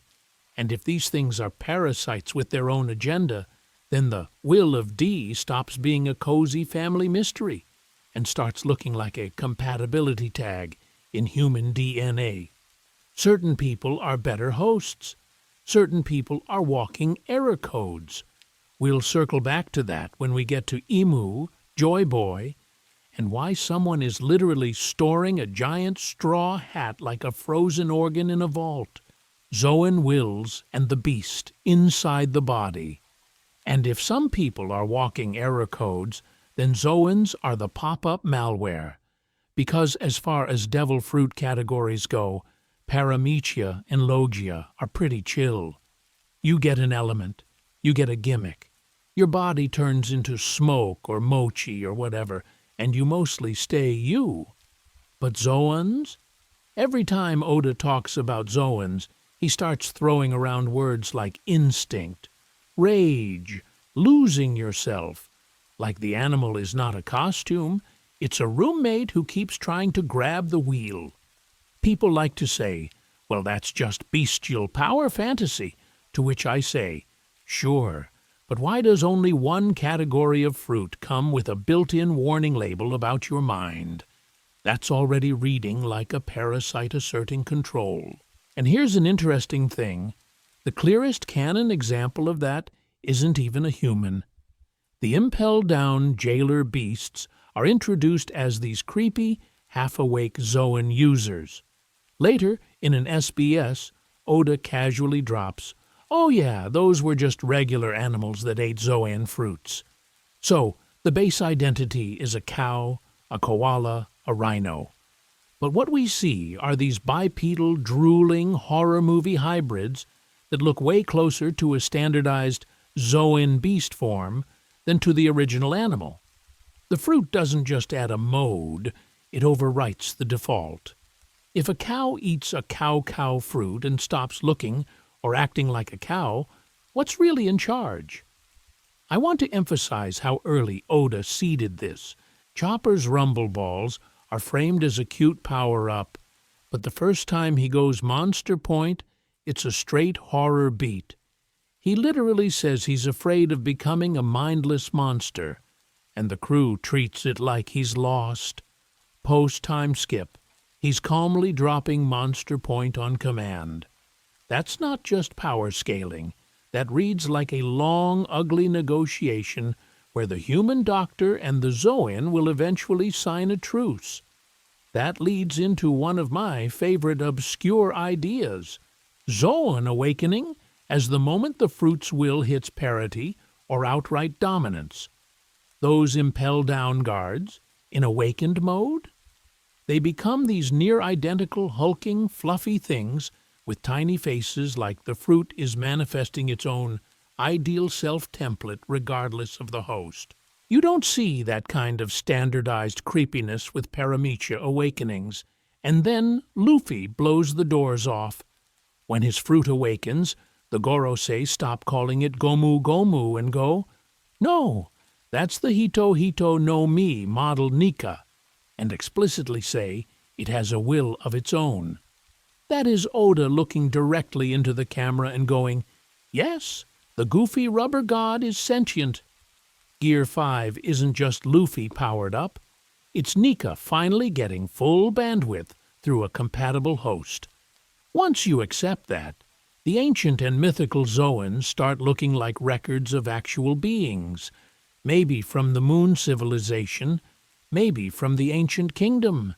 But either way, consciousness is preserved as symbiotic weapons, and to be fair, that makes Blackbeard's whole multi-fruit thing sound less like a genius build and more like a chaotic group chat of competing parasites inside one very weird body, which we are absolutely going to dig into when we talk about his biology and the thing living under his flag. Blackbeard, the walking devil fruit terrarium. So if devil fruits are a bunch of bickering alien parasites, Blackbeard is basically the guy who said, "What if I just install all the malware at once?" And the series kind of nods and goes, "Yeah, that tracks." Because, as far as walking red flags go, Teach is undefeated. Here's an interesting thing. Oda has been quietly screaming, "This man is wrong" at us for decades. He doesn't sleep. That's not quirky. That's medically terrifying. His pain responses are bizarre. He screams like he's dying when hit, but then tanks damage that would fold normal pirates. His Jolly Roger has 3 skulls for no stated reason. And Marco, a literal phoenix doctor from the Whitebeard pirates, looks at him and says his body is different, even by New World standards. When Marco, who watched a man punch volcanoes, calls you weird, you're weird. This is where the triple body theory strolls in like it pays rent. The idea is that Blackbeard isn't one guy, he's 3. Triplets fused into one, 3 souls stuffed into a single chassis, or a Cerberus-coded anatomy where his being is naturally partitioned. Suddenly, the 3 skulls aren't just edgy graphic design, they're a vague anatomical diagram. If devil fruits are parasites looking for real estate, Teach is basically a triple lot property with separate mailboxes. But I want to emphasize, it might be even messier. Some people push the really obscure angle that before the story even starts, Blackbeard ate a special zoan or some experimental prototype fruit. Not mythical zoan like Dog Cerberus in the obvious way, but something that restructures the host from the inside, carving out multiple slots where other fruits can plug in without instant death. You know how Vegapunk talks about lineage factor as the blueprint of life? Imagine someone scribbled over Teach's blueprint with a Sharpie labeled multi-boot system. That would also explain his obsession with the Yami Yami no Mi. Fans treat it as the darkness fruit, to which I say, sure, if your idea of darkness is a black hole made of copyright-free gravity. The power doesn't just look dark. It pulls things in, nullifies powers, and drags devil fruit users into close combat. It's less edgy shadow and more universal vacuum cleaner. If you're a walking terrarium for parasites, a fruit that literally drags other abilities into your orbit is kind of perfect. And to be fair, that plugs beautifully into the parasitic devil fruit idea. If each fruit is a will searching for compatible habitat, Blackbeard isn't just compatible, he's high capacity. He's a glass box ecosystem, multiple microclimates.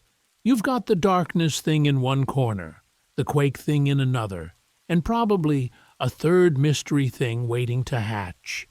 Which raises the ugly question, did nature make this, or did Mads make this? We know Mads was out there vandalizing bloodline factors, cloning Lunarians, and cooking up Seraphim. It's not a big leap to imagine a failed or discarded experiment ending up on Pirate Island, Hachinosu, where Teach grows up. Maybe his lineage factor was tampered with generations ago, and he's the first one where the system actually boots without crashing. Because look at the contrast that's being set up. On one side, Blackbeard, chaotic, leaky, multi-fruit terrarium, a living bugged beta test for stacking wills. On the other, Imu's frozen throne room, a single giant straw hat, one will preserved in ice like the world's most ominous museum piece. One is uncontrolled accumulation, the other is cold, curated preservation. Which version of multi-fruit biology came first, and which one is the copy? And if Blackbeard is the dark mirror, what exactly are they trying to resurrect under that hat? The giant straw hat, Joy Boy's skull, or DNA vault? So let's go down there. Not metaphorically, like actually walk with the camera into that freezer under Pangea Castle, past Imu doing the world's quietest jump scare, and just stare at this colossal straw hat on ice. It's not on a mannequin, it's not in a glass case, it's just sitting there like a crime scene exhibit for a body that's missing. This is not fashion. This is containment. Most people look at that and go, yeah, that's Joy Boy's hat. To which I say, sure, but you're stopping at the tutorial boss. Because as far as weird one-piece corpse theories go, we can go way deeper. If Joy Boy was a giant, or some special void century lineage, that hat might be sized to his actual skull. We're not just looking at an accessory. We might be looking at something that functioned like a funerary mask. The implication being, the head that wore this once existed, and the people who killed him needed a trophy big enough to remember it. Here's an interesting thing, though. What if the hat isn't the relic? It's the lid. The obscure DNA vault idea basically says the hat is just the symbolic cover on top of whatever they're really storing down there. Tissue samples, bones, maybe even preserved lineage factor from Joy Boy himself. Vegapunk outright tells us lineage factors are the blueprint of life. And to be fair, when a series starts using the phrase blueprint of life, you're basically begging for some ominous freezer room. Now connect that to Mads, to Vegapunk's Seraphim, to the world government mass-producing little Lunarian royal hybrids like their limited edition figurines. If they're willing to clone King's flames and Hancock's powers, why wouldn't they hoard the original Joy Boy template? You don't throw away the master file when you're running the whole world on bootleg copies. You lock it under the one person who sits above even the Gorosei, and you put a hat on it so the symbolism department can go home early. And the cold isn't just for vibes. Biological material likes it chilly. That room reads less like a throne and more like a cryogenic archive. Compare it to Punk Hazard's giant test tubes or the Seraphim pods at Egghead. Oda keeps drawing this same vague science horror aesthetic whenever the government is messing with bodies. The only difference here is scale and how quiet it is. I want to emphasize how creepy the straw hat motif becomes if that's the original.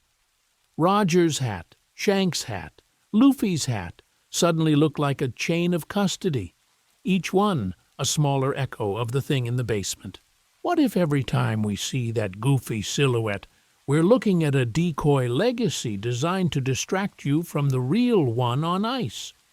And if Joy Boy's DNA is literally sitting in storage, that means Imu's entire power system might be built around preventing that lineage from re-emerging on its own, which brings us right back to Luffy's Nika fruit, the Will of D, and why you'd rather rewrite a god into a rubber gag character than let him respawn properly. Imu as the curator of a human museum. So if the giant hat is the decoy relic, then what does that make Imu? Because as far as on-screen presence goes, this is one of the vaguest, tightest controlled characters in the entire series. We see Imu erase Lelouchia like it was an annoying pop-up ad.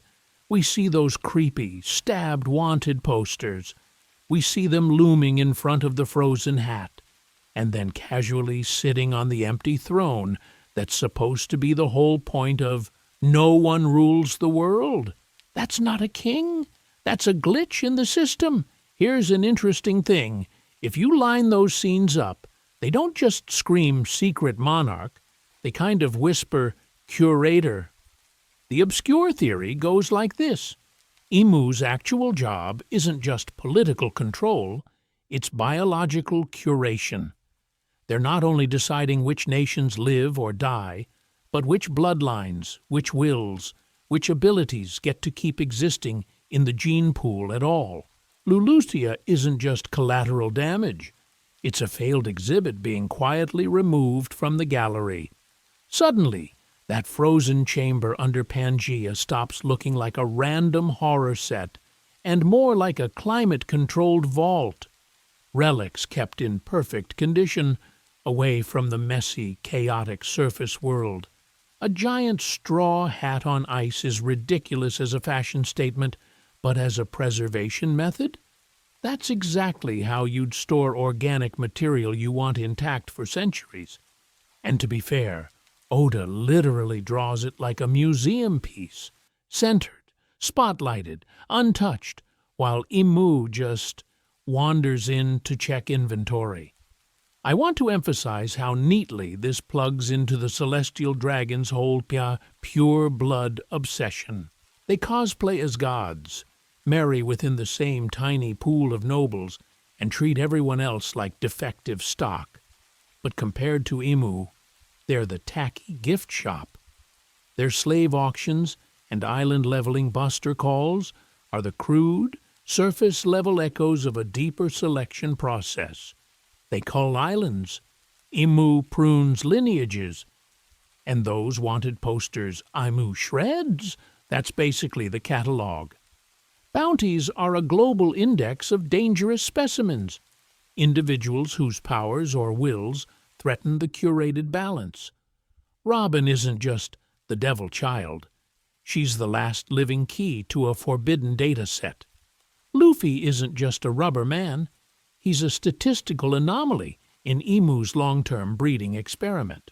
Once you look at it that way, Mads, Vegapunk, and the Seraphim stop being side projects and start looking like Imu's lab tools. Mads cracks the lineage factor, Vegapunk perfects cloning and giantification, and the Seraphim are literal remix albums of desirable traits, Lunarian durability, Warlord combat data, Pacifista lasers. You copy the power, you delete the original. Why tolerate a free-willed Mihawk when you can print a Mihawk-shaped drone? People say that's too sci-fi for One Piece, to which I say, Enel found an ancient robot city on the moon, and we all just moved on. The series has been a biomuseum in disguise for years, which leaves one problem exhibit, Joy Boy, the Will of D, and whatever Luffy is becoming. If Imu is the curator, then this is the one display that refuses to stay behind glass, setting us up to dive into cloning, Joy Boy's return, and why Luffy might be the first specimen to break the case from the inside. Mads, Seraphim, and the industrialization of bloodlines. If the giant straw hat is the museum's crown jewel, Then Mads is the gift shop where they sell you a plastic Joy Boy for your kids.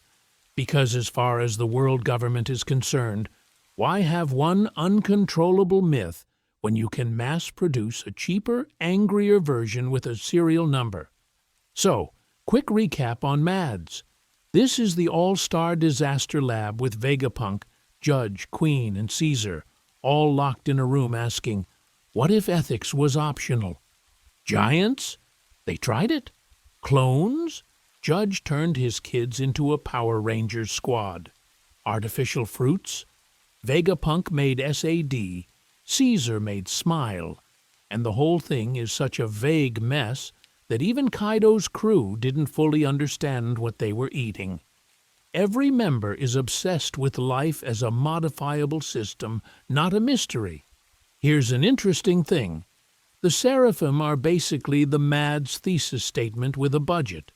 You take Lunarian traits, dark skin, white hair, fireback, damage reduction toggle, add combat data from the warlords, then wrap it in pacifista laser tech. Suddenly, Mihawk, Boa, Jinbe, and Kuma go from once-in-a-generation weirdos to S-Hawk, S-Snake, S-Shark, S-Bear, like their flavors at a tragic Baskin-Robbins. People say, well, they're not the originals, to which I say, that's the point. The originals were stories. These are products. And to be fair, Oda even telegraphs that they're early access builds. The Seraphim look like kids, have those star-shaped pupils, and they're still growing. That implies their Lunarian durability, and warlord skill sets aren't even capped yet. Imagine Child Boa already turning Marines to stone. Now, fast forward 10 years, when her body and lineage factor fully mature. The government is literally speed-running the process of raising monsters.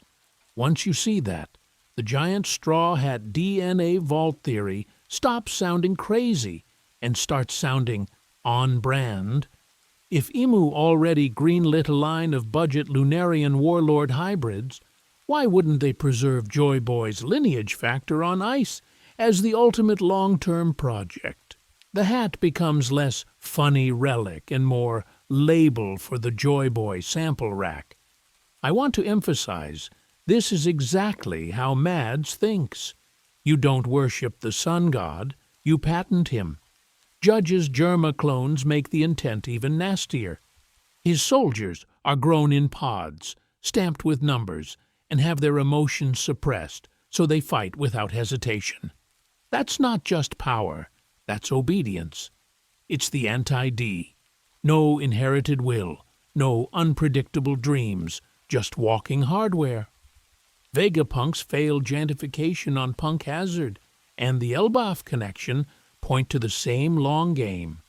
Someone has been trying to scale humans back up to ancient giant sizes for ages, and the records are conveniently redacted. So if the system is moving from rare relics to mass-produced controlled power, what do you do with Luffy? A Joy Boy reboot whose fruit literally awakened and still couldn't overwrite his idiot freedom? That's the nightmare Imu's curation project was built to prevent. And next, we have to talk about how you contain a story that refuses to stay in its own body. Joy Boy as a biological event, not just a person. So when we say, contain a story that refuses to stay in its own body, we're not just being poetic, we're being weirdly literal. Because as far as the world government is concerned, Joy Boy isn't just some dead guy with bad apology skills. He's a recurring bug in the operating system of reality. People like to read Joy Boy as that one dude from the Void Century, to which I say, cool. Then why does everyone talk about his return like they're waiting for the next iOS update? The one who will carry Joy Boy's will. Joy Boy will come. It all sounds less like a fixed identity and more like a job opening the universe keeps reposting. Here's an interesting thing. There's an obscure theory that Joy Boy is a convergence event. Not reincarnation, not destiny, but a specific biological and environmental configuration. You need a certain lineage factor pattern, the D quirk, the enemy of the gods flag, plus a specific devil fruit, the Nika model, plus a specific world state. When those three sliders line up, the world literally spawns a Joy Boy instance like it's booting a dangerous program. Luffy, accidentally ticking all these boxes, stops feeling like plot armor and starts feeling like a natural disaster. He's a D-kid from East Blue, raised under Garp's chaos and Shank's freedom propaganda, then thrown into the Grand Line, the most unstable part of the ocean.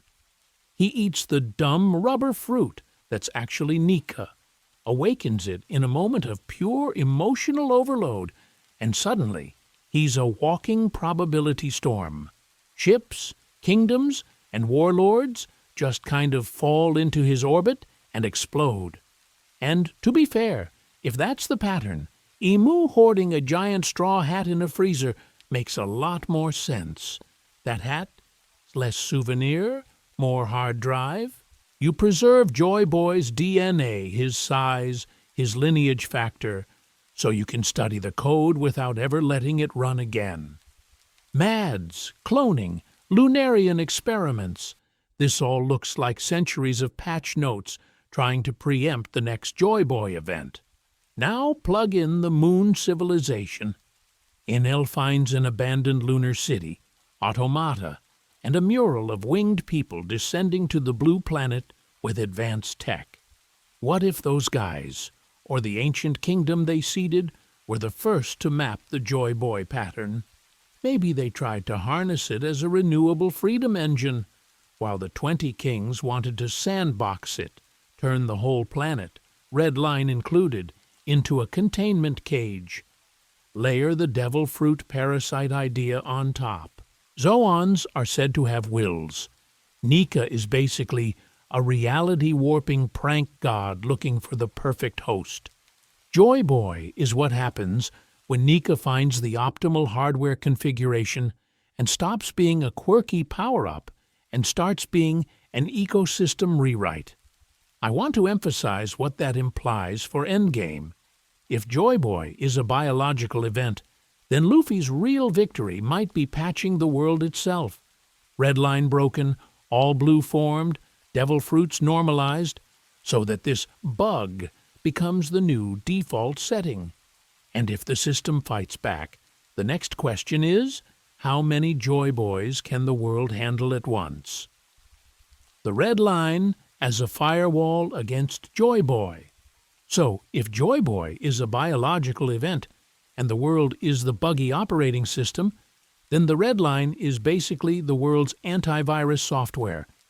Except it was written by a paranoid god king who hates fun.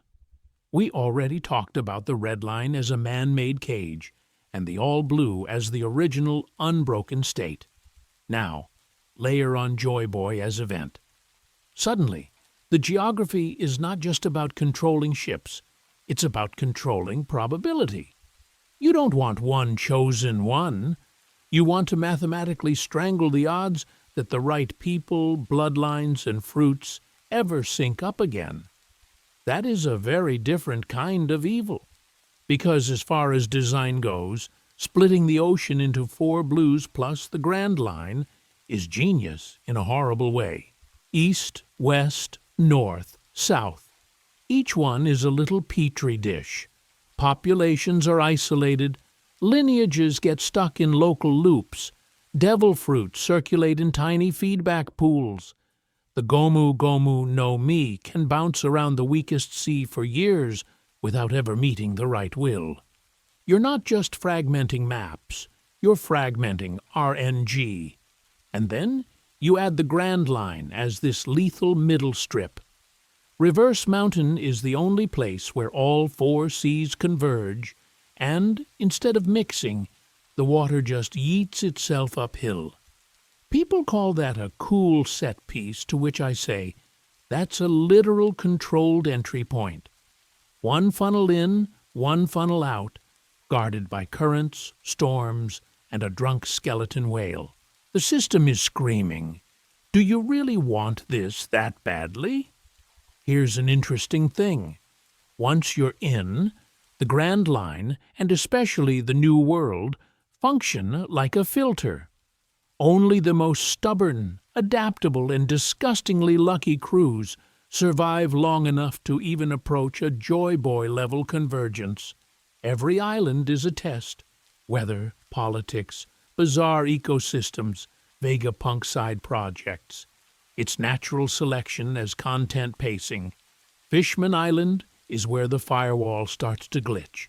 It's literally under the red line, like a subdirectory someone forgot to fully lock. The prophecy of a man who will lead them to the surface feels like a hard-coded exception the ancient kingdom left behind, a backdoor route where Poseidon, Noah, and the inherited will of the sea creatures can bypass the surface choke points.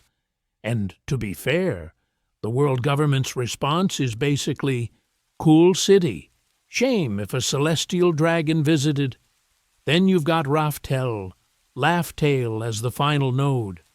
The one place where all the data lives. Void century, true history. Probably the environmental trigger conditions for a Joy Boy event. That's why the road poneglyphs are scattered and hidden in stupidly inconvenient locations. You can't have the full script for rebooting the world sitting in one library. You shared it across cultures and pray nobody collects the set. And if the firewall still fails, Imu hits the emergency patch button. Lulusia starts generating too many dangerous variables. Sabo, revolutionary sentiment, maybe a suspicious bloodline. And the island just gets deleted from the map. That's not punishment. That's garbage collection. I want to emphasize what this sets up. If the red line is a firewall, then its destruction isn't just cool kaiju imagery. It's a permanent jailbreak of the Joy Boy system. All blues reconnect, probabilities spike, and Imu loses the ability to quarantine fate. The real question is, what does a world look like when the firewall is gone, and every sea is suddenly allowed to spawn its own Joy Boys at once? Davy backfight as a simulated war for a world that forgot real war. So if the red line is a firewall, that means the current world is basically running in safe mode. And when you run a world in safe mode for 800 years, something really weird happens. War gets turned into a party game with grog and dodgeball, which brings us all the way back to the Davy back fight. We meet it as the Foxy Gag arc, the part of the series you probably skipped on your reread, to which I say, congratulations, you skipped what might be the most honest tutorial for the Void Century War. Because, as far as rituals go, this one is absurdly specific. Stealing crewmates by contract, stealing flags, the loser's identity literally rewritten by rules everyone agrees are binding. Why did that survive when entire continents of history got Thanos snapped? Here's an interesting thing. There's an obscure theory that the Davy back isn't just a pirate pastime from Hachinozu, it's a miniaturized legal version of how the ancient kingdom and its enemies actually fought. Not just killing opponents, but absorbing them. You don't just win a battle, you win their ships, their bloodlines, their symbols. Hats, Jolly Rogers, even thrones change hands in a way the world has to recognize. It's conquest as a system, not just violence. Think about how that maps onto what we've been talking about. A Joy Boy-led alliance rolling around the globe, recruiting entire nations the way Foxy recruits Tonjit's horse.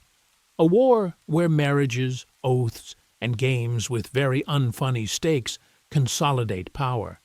Suddenly, the idea of a giant straw hat in a frozen vault makes more sense.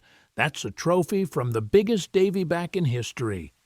And look at Long Ring, Long Land itself. The island is weirdly stretched, cyclical, almost outside time. It feels disconnected from the normal map, the same way Laugh Tale is disconnected from the log pose. One is a goofy arena where the old rules survive as parody. The other is the final arena where those rules still work at full apocalyptic scale. Same DNA, different stakes. Luffy's behavior in the Davy back is the real tell. He cheats back, bends rules, weaponizes technicalities, and when honor conflicts with his crew's freedom, honor gets body slammed. I want to emphasize that this is probably our preview for how he'll treat the ancient legal structures still governing the world. He's not going to respect Imu's save file. He's going to speedrun it, glitch through the collision, and laugh while doing it. And to be fair, the world government has been trying very hard to keep everything at Davy-back scale. Shichibukai deals, Yonko balance, Reverie politics. These are all controlled, proxy conflicts. No more total war, just curated skirmishes that never touch the red line firewall. Meanwhile, pirates unconsciously preserve the memory of real war through rituals like this, like a cargo cult reenacting a nuclear launch with coconuts, which is why Whitebeard's final promise hits different in this context. The Great War he talks about isn't Marineford 2.0. It's the first time in 800 years that the world boots back into full mode. No more games, no more firewalls, no more sanitized Davy backs, just raw wills colliding at Void Century scale. So we've kind of come full circle, a dumb pirate game as the fossil of a civilization-scale conflict. Next, we're cranking the dial from war as game to world as experiment. The moon's lost tech, the ancient kingdom's final gambit, and what One Piece itself might actually be in a universe this rigged. Imu, the empty throne, and the giant straw hat as a cryogenic cradle. So if the world is an experiment, then somebody has to be running the lab, right? And the wild part is that One Piece already showed us the freezer, where the main sample is stored, and we all just kind of went, huh, neat hat, and moved on. We go back to that Pangaea Castle scene a lot, but I want to emphasize how weird it actually is. You're under the so-called empty throne, the propaganda centerpiece of no one rules this world. And right beneath it is a hidden freezer room with a colossal straw hat entombed in ice. Frost on the walls, chains, a single spotlight, like it's evidence in a crime show. That staging does not scream sentimental storage. It screams containment. It's not a museum, it's a vault. So here's an interesting thing. What if that giant straw hat isn't a symbol? It's hardware. A cryo seal, a biolock. It's sized for a giant or a Nika-like rubbery, stretchable body. And it's made of straw in a world where Vegapunk is out here turning plants into lasers and Sky Islands into jetpacks. People will say, it's just a hat, stop overthinking it. To which I say, this author drew a sentient gun dog and then used it for a war crime plot line. We are not overthinking anything, because as far as materials go, straw is a ridiculous insulator in our world already. Scale that up, weave it with ancient plant tech, dials, or whatever the moon people were using, and you get a literal biothermos. The hat's goofy texture becomes a specialized biological casing, keeping something underneath at a stable, preserved state. Not a corpse on display, but a cradle. Now plug that into Joy Boy's promise and the Nika fruit. Vegapunk basically tells us Zoans have a will. The fruit remembers its prior form. What if that memory isn't abstract?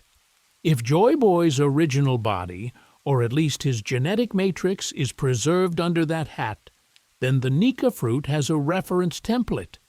Every time it reincarnates, It's not just rolling vibes, it's trying to boot up that stored configuration. Luffy is the latest OS install. And to be fair, this flips Imu from mysterious Demon King into something way scarier. A warden. Their real job isn't just killing D's, it's making sure the original Joy Boy form never leaves that cradle. That's why anything that resonates too hard with that will, Luffy, Poseidon, even countries like Lulucia, gets erased like a corrupted file. Once you see it as a lab, Mads walks in immediately. Of course the world government would sneak samples from the frozen Joy Boy template and start running cloning experiments. Failed attempts don't have to be labeled Joy Boy V0.3. They just show up as weird bloodlines, buccaneers with freakish durability, Lunarians with fire and wings, special humans that don't fit cleanly into the species chart. The whole race taxonomy becomes patch notes from centuries of biomodding, which leaves us with the uncomfortable question, is Luffy the final, successful boot of the Joy Boy system, or a rogue instance that slipped past Imu's firewall? And if he's the bug instead of the feature, what was the feature actually meant to do? Because if the hat is a cradle and not a grave, something in that ice might still be scheduled to wake up. Mads, Bloodlines, and the Joy Boy Genome Project. So let's take that awful image of a frozen straw hat cradle and make it worse. Because as far as mad science goes, One Piece doesn't just have a lab accident, it has an entire startup accelerator called MADS. Canonically, we know the roster. Vegapunk, Judge, Queen, probably a couple of interns who did not survive HR. Their shared obsession? Lineage factors, gigantification, artificial life. These guys are not casually dabbling in biology like, oh, what if we cure scurvy? They are rewriting species. Judge mass produces clone soldiers. Queen bolts plague guns onto his own body. Vegapunk builds children the size of small apartment complexes. That's not general curiosity. That's a super-specific research pipeline that feels like it already had a template. Here's an interesting thing. Lineage factor is such a suspiciously clean term. It's the kind of phrase a government committee comes up with when the original file name was joy_boy_final_vi3_real_this_time.zip. The theory goes that whatever is preserved beneath Pangea, hat, corpse, organics, whatever, didn't just inspire reverence, it got sequenced. The world government decodes a fragment of Joy Boy or Ancient Kingdom DNA, slaps a euphemism on it, and suddenly every cutting-edge scientist is studying lineage factors instead of reverse engineering God's save file. Once you view it like that, Judge, Queen, and Vegapunk snap into one through line. Judge's Germa soldiers are attempts at standardized, obedient superhumans. Strip out the personality, keep the combat specs. Queen is the Chaos branch, weaponizing plagues and cyborg mods like he's stress testing how far this template can be pushed before the body breaks. Vegapunk's Seraphim are the prestige product, Lunarian traits, warlord blueprints, pacifista tech, all blended into something that fights like the people who once challenged the world government. They're not making random monsters, they're iterating toward an ideal combatant that already existed. And to be fair, look at who keeps getting harvested or hunted. Buccaneers like Kuma, Lunarians like King, fishmen in general, races with absurd durability, fire control, water dominance. These aren't just exotic minorities, they're walking patch notes from an earlier build of the world. If you were trying to suppress or splice out a dominant, rebellious genome, you would do exactly this: genocide here, experimentation there, and a constant PR campaign about how they're the dangerous ones. I want to emphasize what that implies about the will of D. Under this model, D carriers are just people whose lineage factor has a high compatibility index with that Joy Boy template. Their bodies sync well with certain devil fruits, especially weird ones like Nika, because the underlying firmware matches. That also makes them prime candidates for Imu's delete key. It's not mystical destiny. It's risk management. On a bloodline, the system already failed to kill once. But if Mads was working from corrupted or partial data, gaps in the genome, missing instructions, then all these creations are fundamentally unstable. Which raises the question, what happens when a broken template finally finds a broken body that can actually run multiple versions of the program at once? Blackbeard as a failed Joy Boy clone, and why his body is different. So, if Vegapunk's running half-baked Joy Boy code on Seraphim, who's the poor bastard where the program fully crashed? That's where Blackbeard walks in like a walking blue screen of death. We keep getting told this guy never sleeps, that his body is different, and he sails under a Jolly Roger with 3 skulls, like he's running 3 user accounts at once. People love to say, "Oh, it's just a Cerberus myth reference," to which I say, cool, but why is Oda burning that imagery on the one guy who can stack devil fruits? The one thing the power system has screamed is impossible for 1,000 chapters, because as far as visual foreshadowing goes, that's not subtle, that's a giant neon bug report. Here's an interesting thing. If the world government has a preserved Joy Boy genome in that frozen straw hat vault under Pangea, then you don't start with perfect clones. You start with test populations, off-the-books islands, failed batches. Teach might not be a special chosen one. He might be the grandkid of some forgotten village that got sprayed with experimental lineage factor treatments from a mad side project everyone agreed to never talk about again. We already know Mads did human gigantification and Lunarian mashups.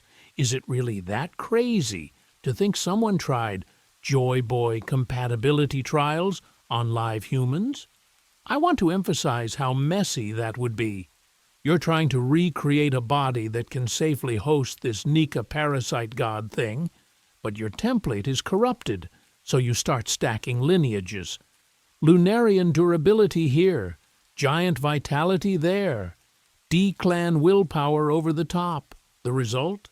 A body devil fruits, read as not one host, but several overlapping ones. The normal rule is 2 fruits, mutual destruction. In Teach's case, each skull in that metaphorical Jolly Roger is like a separate login. The fruits aren't killing each other because, from their perspective, they're not actually in the same room. And then the Yami Yami no Mi walks in, a fruit that erases other powers, drags them into a gravity well, and forcefully steals their slot. Everyone treats it like a broken battle tool, but it reads way more like a debug build. A recovery fruit.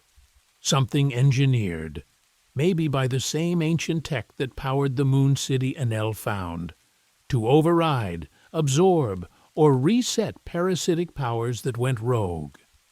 On a normal body, that might be self-limiting. On Blackbeard's broken multi-host physiology, the Yami Yami finds the perfect sandbox to go completely wild. And to be fair, this also reframes his whole thing with dreams. A man's dream never dies, the way he fixates on fate and timing. It's not just pirate bravado. It's a scrambled echo of the same Joy Boy signal that keeps reincarnating through Nika. Luffy gets the full broadcast. Teach gets 3 overlapping out-of-sync radio stations.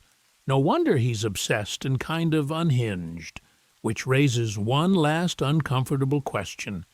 If Blackbeard is a failed Joy Boy clone that accidentally worked too well, how many other near misses are walking around with bodies devil fruits shouldn't logically accept? And what happens when the parasites start choosing them on purpose? Devil fruits as symbiotic alien code, not just cursed fruit. So if Blackbeard is what happens when the parasite picks the wrong PC, we kind of need to talk about the software itself.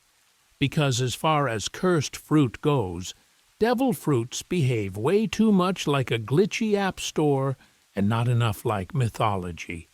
Here's an interesting thing. When someone dies, that power doesn't just vanish into the ether.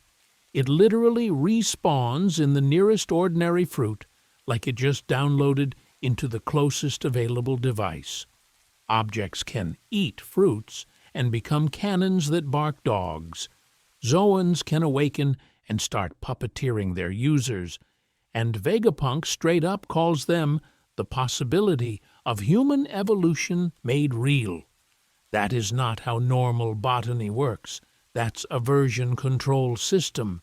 People like to say, well, it's just magic.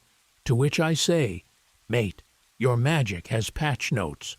We get consistent rules about reincarnation, about C weakness, about not stacking powers unless your body is weirdly compatible. That's not vibes, that's architecture. The cleaner read is that devil fruits are biodigital entities, self-propagating code that rewrites your lineage factor, with Zoans being the most obviously alive because they're basically installing an entire animal OS on top of you. And to be fair, Oda keeps quietly nudging us in that direction. Vegapunk literally calls lineage factor a blueprint of life, then spends decades trying to copy devil fruits like he's reverse engineering proprietary software. Artificial Zoans come out buggy. Smiling corpses in Wano walk around with perma-emotes, and suddenly, this is just a quirky curse starts feeling like a cop-out. So where does the code come from? Enel's Moon cover story is doing push-ups in the corner right now. Up there, we see an ancient lunar city, automata powered by dials, and murals of winged people leaving the moon and descending to the blue planet.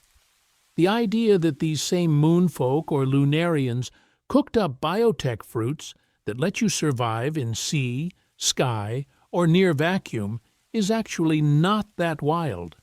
You want adaptable colonists? You ship down self-installing body mods that rewrite local life forms. Which brings us to the sea-hating devil fruit users. Not because the ocean is angry in a poetic way, but because the planet's own biofield is basically an operating system. You slap alien patches on top of that. The OS flags them as unauthorized and hard crashes your buoyancy and stamina whenever you touch raw seawater or sea stone. It's a fail-safe. The world itself is trying to quarantine the malware. Now, Zoans having will suddenly makes more sense. Each fruit is running its own agenda. Sometimes it syncs perfectly with the user, like Luffy and Nika turning rubber into cartoon divinity. Sometimes it fights back, like Chopper's early Monster Point, where the human-human zone is basically speed-running overwrite host until he hacks it with rumble balls. I want to emphasize what that implies. If fruits are code, then the Nika fruit isn't just rare, it's a root-level exploit. And the D-Clan? They're the only systems with the right permissions to run it without bricking the world. Which raises a terrifying question about what happens when someone tries to install root access on the wrong bloodline next. Zoan wills, mythical beasts, and the Nika fruit as root access. And this is where we need to talk about Zoans like they're not fruits, but apps with opinions. Because if paramecias are weird tools and Logias are natural disasters, Zoans are that one program that keeps asking for admin permissions every time you boot. Here's an interesting thing. All the real what is even happening moments with devil fruits tend to be Zoan adjacent. Chopper eats a human fruit, and suddenly we have a talking reindeer doctor with imposter syndrome. The impel-down jailer beasts are so deep into awakening that they're basically walking aggro scripts, just pure hostility with a badge. Inanimate objects like Funkfried or Mr. Four's gun eat Zoans, and, whoops, now the sword has opinions, and the dog gun has a personality. And then Luffy hits Gear 5, and the laws of physics resign on the spot. People usually hand-wave this as Zoans give animal traits, to which I say, mate, since when does bison include develops full language and a medical degree? It makes way more sense if Zoans are personality overlays, pre-packaged instinct bundles that sit on top of the host's baseline. At first, it's just a nudge. Chopper gets skittish and herd-like. Lucci leans into predator cruelty. But the more you lean on the fruit, the more that overlay starts rewriting you. That's why awakening so often looks like the user becoming more beast than human. The overlay stops asking and just auto-installs. The jailer beasts are not using their Zoans. They're meat peripherals for the Zoan will. And to be fair, Oda basically confirms this with the whole Zoans have a will of their own line. We're in parasite territory. Mythical Zoans, then, are like admin-level overlays. They're not just animal plus claws. They're tied to fundamental concepts. Marco's phoenix isn't a bird. It's a regeneration protocol. Kaido's dragon isn't just scales. It's weather, destruction, and sovereignty in one messy, compressed file. The nine-tailed fox isn't a fox. It's deception and transformation as a system. So, the Nika fruit? That's a mythical Zoan hard-coded to liberation and laughter. Its directives are literally, break chains, make it fun. When Luffy hits Gear 5, what we're watching is the Nika program seizing temporary root access. The host's imagination becomes the rendering engine. And because as far as the fruit is concerned, if it's funny, it's valid. Reality just complies. Rubber lightning, eyeballs popping out, turning the ground into a trampoline. These aren't gags on top of power. The gag is the power. And suddenly, the world government's panic reads very differently. They're not just scared of a strong rubber man. They're staring at a jailbreak Zoan that can, in theory, laugh its way past the Red Line's cage geometry and the sea's anti-fruit failsafe. If one program can ignore gravity for a punchline, what stops it from ignoring "you sink now" if the joke lands? Which raises the next ugly question I want to emphasize. If Zoans are programs with wills, where's the server? Who's hosting this library of animal archetypes and sun god exploits? Because the last time we saw ancient biotech, living machines, and a whole city wired into natural power sources, Enel was on the moon, waking up automata. And that little detour might not be filler at all. Enel's moon, the automata, and a celestial fruit factory. So let's talk about the moment One Piece quietly stops being pirates and rubber and turns into a low-budget sci-fi anime that accidentally wandered onto Jump Schedule, Enel's Moon Vacation. You remember the guy gets punted into space as a joke, and then suddenly we're in Treasure Planet. On the moon we see this buried city, massive craters hiding towers, pipes, and what looks like a dial-based power grid literally running under the surface. Enel punches through the floor and wakes up the automata. These ancient little robots wired into energy conduits like someone left their Roombas plugged in for 900 years. Then you get that mural. Winged people leaving the moon, descending to the blue planet. It's such a tonal whiplash from Guy Drum's lightning on his back that people wrote it off as gag filler, to which I say, Oda does not design an entire lunar civilization for a bit. Here's an interesting thing. If we treat that city as the original lab, devil fruits stop being magic and start being software. Imagine the moon civilization as terraformers. They need colonists who can survive any gravity, atmosphere, or ecosystem, so they build adaptive biomodules, devil fruits, that overwrite your body with a package optimized for a given environment. Logia, elemental integration.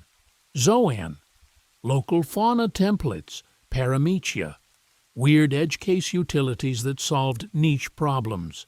The curse of the sea is just bad compatibility with the planet's main energy field, like trying to run some cursed Windows 98 driver on a modern OS. And to be fair, this makes the winged races look a lot less random. The Skypians, Shandians, and Birkins all share that lunar silhouette. Add Lunarians, who literally have fire and are worshipped as gods, and you get one diaspora, splitting as they drop from orbit. Some settle the upper sky, some fall to the blue sea, some end up as rare gods near the red line. They lose the tech but keep the myths. Sun deities, great light from above, gods that came from the sky. Because as far as cultural memory goes, that's exactly what happened. Now, what about those automata and the power grid? If Zoans are programs with wills, you need a server. That lunar city looks like a fruit data center that went offline. The robots maintain conduits. The conduits fed energy into whatever system compiled and beamed these bioprograms down. Once the grid failed, the fruits already on the planet went feral, self-propagating through trees and oceans with no admin, which is exactly the kind of mess we see now. Enel's lightning is the punchline. He casually reboots the whole complex just by existing. Vegapunk, down below, is reinventing eternal energy and giant mother flames. I want to emphasize that this looks like the same operating system. Sky power, wireless transmission, bio-rewrite tools. He's basically reverse engineering moon Wi-Fi from scrap metal and cola. And if the moon was the origin, the ancient kingdom starts to look like the first serious attempt to integrate that alien tech into the planet itself. Redline as a world-sized circuit breaker, calm belts as insulation, a literal cage built around a hacked globe, which raises the next question. What kind of war do you start when one side tries to firewall the entire ocean? The ancient kingdom as a terraforming client of the moon civilization. So at this point, the world is basically a hacked GameCube, right? The 20 kingdoms are trying to unplug it. The moon people are the weird third-party controller, and we haven't even talked about the player who tried to install a whole new operating system. Because as far as the story hints go, the ancient kingdom wasn't just the good guys who lost. It starts looking like a techno-civilization that either inherited or straight-up stole lunar bioengineering tools. Enel's cover story literally shows ancient machines on the moon, automata, and a mural of winged people descending to the blue planet. Someone brought that stuff down. Someone learned how to turn alien life forms into a power system. That's your devil fruits. Not magic, but packaged, semi-sentient software updates for biology. And here's an interesting thing. Once you look at the planet through terraforming client eyes, the geography stops being quirky and starts looking like a bug report. The Grand Line's insane weather?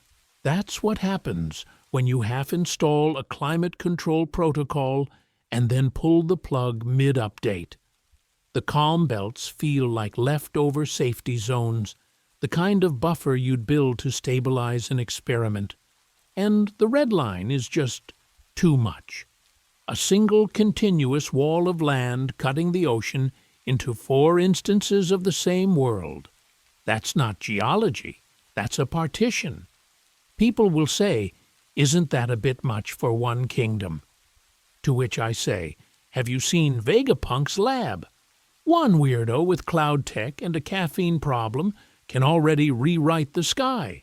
Scale that up with moon hardware, and you get a civilization that thinks in planetary scale sliders. And to be fair, from the later world government's perspective, that's the real crime, not morality, not some vague, they were too free, but the fact that these maniacs tried to rewrite the planet's root code with alien scripts they barely understood. I want to emphasize how terrifying that is. Devil fruits as parasitic apps, Zoans with wills of their own, Blackbeard running multiple instances on one body. That's not a balanced system, that's a lab accident. Now imagine Joy Boy in the middle of this. Either he's the lead architect who realizes, way too late, that the red line cage plus hacked seas will lock humanity into a broken loop, or he's the chief saboteur who joins late and tries to roll everything back.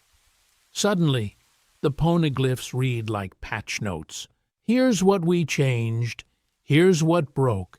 Here's the key you'll need when the hardware finally catches up. The Void Century becomes the rollback window, where the 20 kingdoms, with Emu as the ultimate sysadmin, forcibly terminate the project, hard-lock the configuration we see now, and bury the documentation under the sea, in the sky, and in Wano's closed borders. And under all of that mess, the all-blue. Not a myth, but the original ocean state.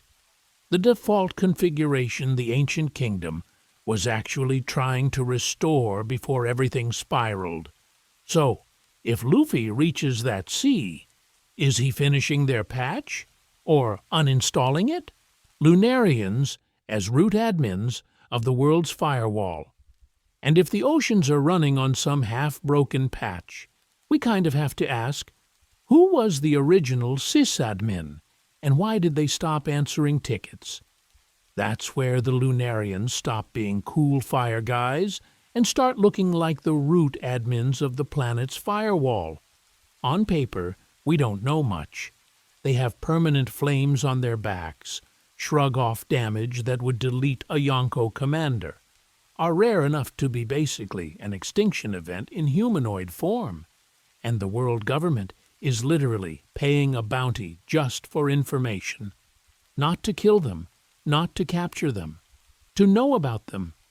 That's not racism, that's IT paranoia. Here's an interesting thing. King's Flame isn't treated like Sanji's Diable Jambi or Ace's Mera Mera. It's not a move, it's a state. Flame on, defense up, speed down. Flame off, speed up, defense down. That feels less like biology and more like a visible status indicator. A HUD for a deeper system. I want to emphasize this. Oda keeps tying fire, sky people, and ancient tech together. Skypea dials, Enel's Moon City, the automata that only wake when the lunar power grid comes back online. So the pitch is, Lunarian fire is the visible endpoint of that same planetary grid. When Enel reboots the moon machinery, we see it beam power down toward the blue planet in the cover story. What if that grid doesn't just run robots, but also maintains the red line and mediates the sea's anti-devil fruit response? Because as far as consistency goes, the ocean behaves like a global security protocol. Fruit users are flagged and hard-countered everywhere all the time with zero lag. Imagine the red line not as a rock, but as the main server rack. Reverse Mountain is a weird intake valve where 4 seas get routed. Calm belts are the insulated cable. Buried in all that is Lunarian tech, acting as a planetary WAF.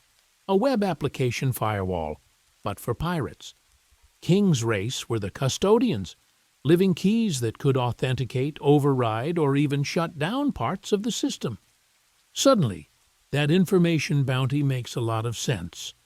Then we hit God Valley, a mysterious island near the Red Line, celestial dragons present, rocks targeting the world nobles and their slaves, Garp and Roger teaming up, and afterwards the island is gone. People say it was destroyed, to which I say, or it was unmounted. If Lunarians were still plugged into the root system, God Valley could have been a data center, and the incident was the world government ripping out the last admin access and wiping anyone who could roll back Imu's configuration.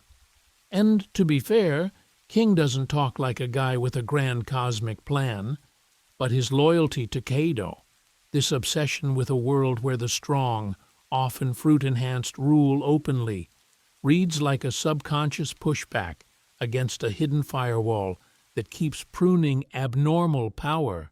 He's siding with the malware because the OS tried to uninstall his entire species, which raises the scarier question: if Lunarians were just the admins, who wrote the code? Who told them what the sea should reject? That trail leads straight up to the empty throne, Imu's frozen straw hat vault, and a programmer we really don't want to meet. Imu as the last moon regent, not a human king. So if the Lunarians were just middle management, who's sitting in the CEO chair? That's where Imu stops looking like a secret king and starts looking like the last moon regent still logged in after everyone else rage quit the server. Look at how Imu is framed. They don't stride into a council chamber like a politician. They glide through a garden, casually sit on the so-called empty throne, and the Gorosei literally kneel like terrified altar boys who forgot the incense. That's not a cabinet meeting, that's a priesthood. The vibe isn't, we run the world, it's, we maintain the ritual for the thing on the chair. And to be fair, the way they speak to Imu feels less like advising a boss and more like submitting a status report to an older, non-negotiable authority. Here's an interesting thing. Once you factor in Enel's moon cover story, Imu suddenly slots into a much bigger system. We see ancient lunar machinery, automata, and a mural of winged people descending to the blue planet. Combine that with Lunarians and Skypians, and you get a clear pattern. A ruling class up there, colonists down here. So Imu being just a long-lived human? Kinda boring. Imu as a direct descendant of that moon dynasty, or even better, a bioengineered avatar designed to interface with both lunar tech and planetary climate, sea, and memory systems. That actually explains why the world itself seems rigged. Because as far as immortality goes, One Piece already handed us the tools. Toki hops across centuries with a devil fruit. Bonnie rewinds and fast-forwards age like it's a TikTok scrub bar. Zoans have their own wills. Vegapunk flat-out calls. Devil fruit's a kind of alien idea that rewrites reality. So people saying, Imu is immortal, that's too much. To which I say, mate, we watched a clown split his own heart into pieces and mail it to a warlord. Imu being sustained by some ultra-refined, moon-grade biotech that runs on the same alien code as devil fruits is honestly one of the saner options. Now, reframe the empty throne. Politically, it's a symbol. No single king rules the world.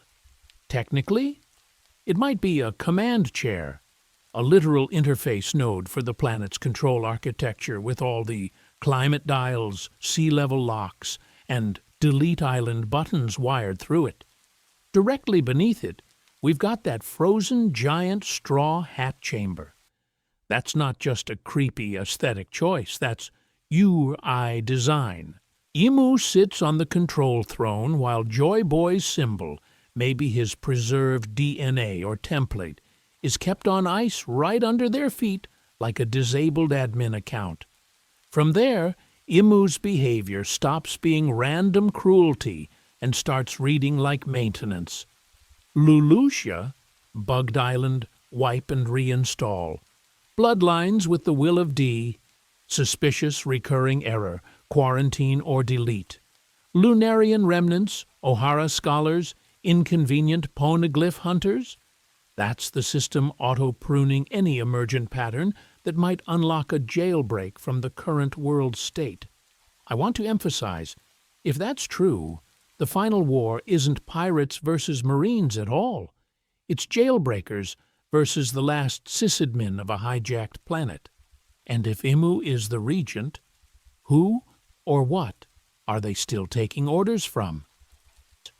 The giant straw hat as a calibration device for Joy Boy reboots. So let's go back to the stupidest, most ominous prop in the series, the giant frozen straw hat. Because as far as visual metaphors go, that thing is screaming, "This is important," while the story is kind of just walking past it.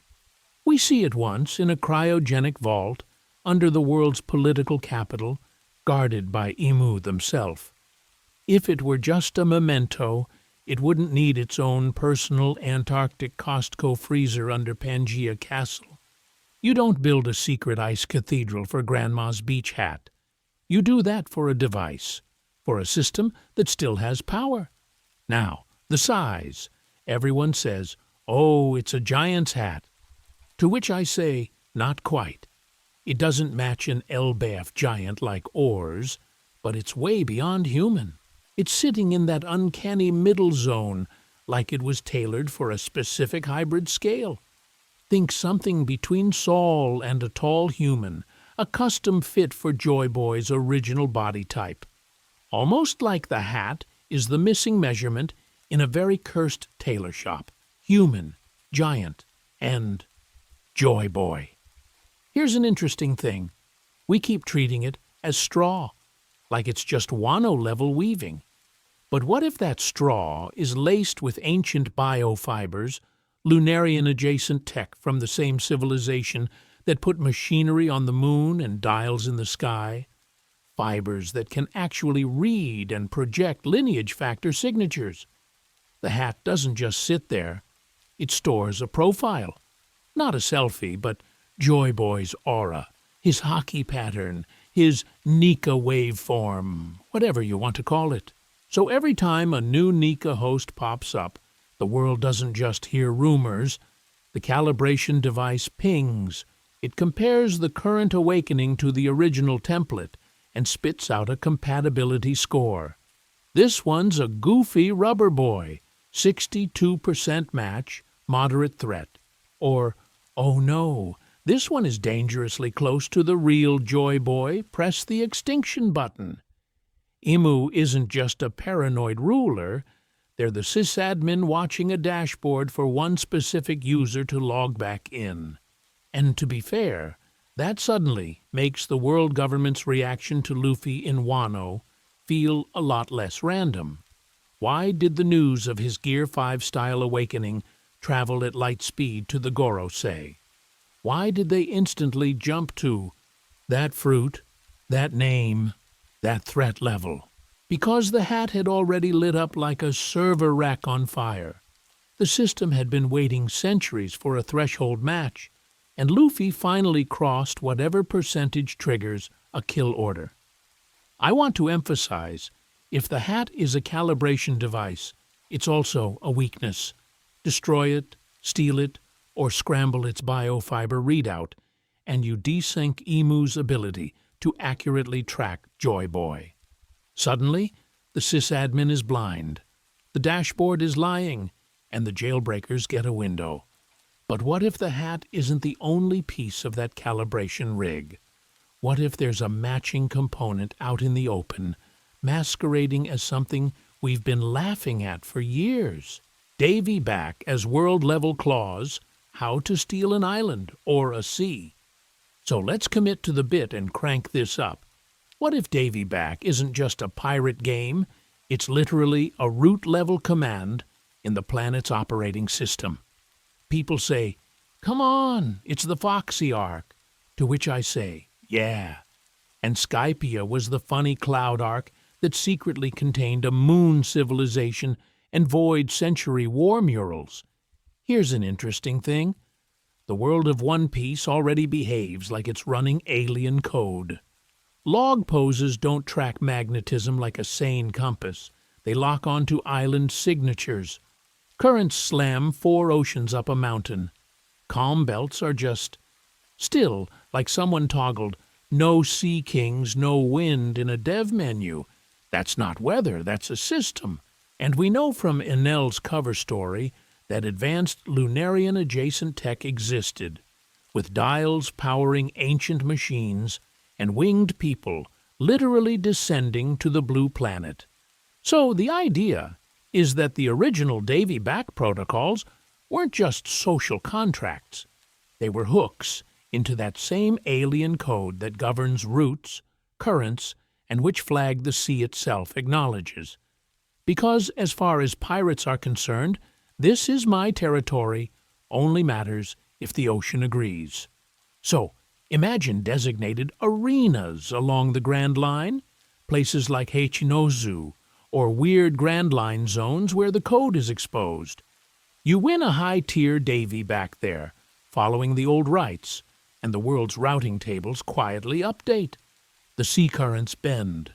Log poses recalibrate.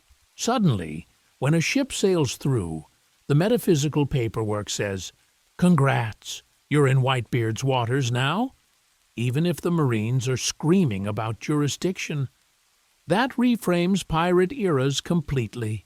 It's not just that Roger, Whitebeard, or now Luffy have big reputations.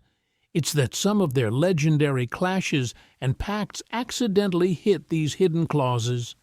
When Rocks gathered monsters at God Valley, was that a failed world-level Davy Back? When Shanks strolls into Marineford and everyone stops, maybe it's not pure charisma. Maybe the planet itself recognizes him as an arbiter because he's already won games we never saw. And to be fair, Oda loves a legalistic ritual. Reverie votes, warlord contracts, ancient poneglyph promises. So a final arc, world-spanning Davy Back, instigated by a chaos agent like Buggy or a rules lawyer like Shanks, actually fits. You broadcast it like the Reverie. You stake maritime authority of the world government as the wager, and when the Straw Hats Coalition wins, the sea flips its allegiance.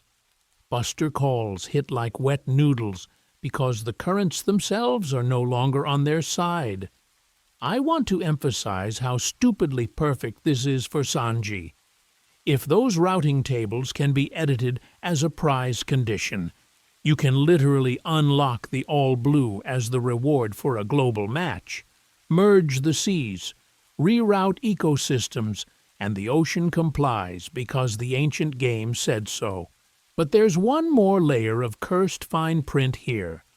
Who actually has permission to invoke these planetary clauses? And why does the initial D keep showing up on the signatures? The will of D as a system exploit for ancient contracts. So this is where the theory goes from fun headcanon to you might actually need a cybersecurity degree to read One Piece.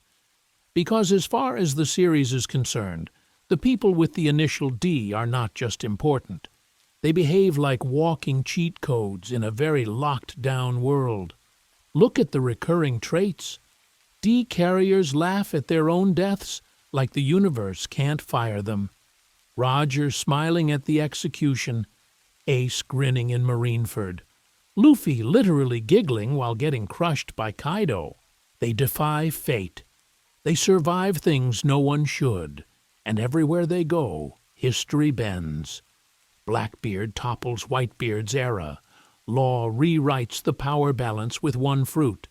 Garp quietly shapes the Marines from the inside. This is not normal protagonist bias. This is a pattern of people with root access pretending they're just guys who like punching. So, what is the D? We always hear dawn or danger or demon, to which I say cute, but not cursed enough. Here's an interesting thing. If the ancient kingdom was basically a hyper-technical civilization that built world-scale contracts like Davy back rules and devil fruit bindings, then their language probably had a term for people who could bypass those systems. Debugger, deconstructor, designated disruptor. D as a role, not a family name. The initial marks you as someone the ancient code recognizes as allowed to question, break, or rewrite binding rules. And to be fair, the characters act like that without ever knowing it. Luffy's whole superpower isn't just punching hard.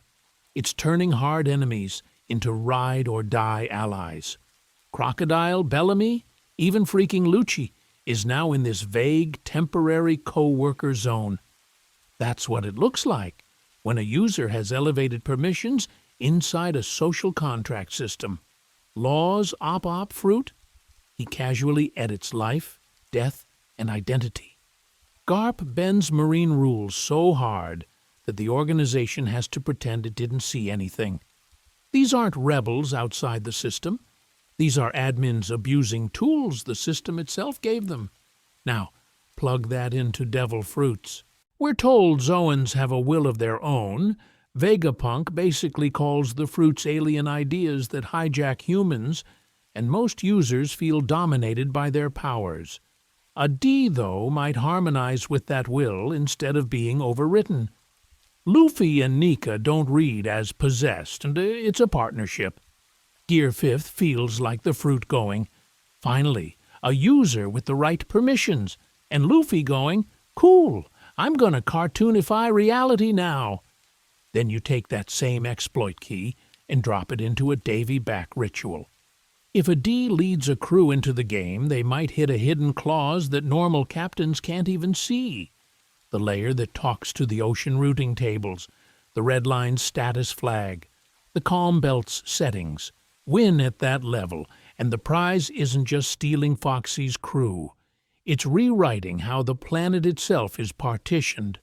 And if Ds are living exploits walking around inside a planetary prison, then the real endgame isn't just beat Emu and the Gorosei.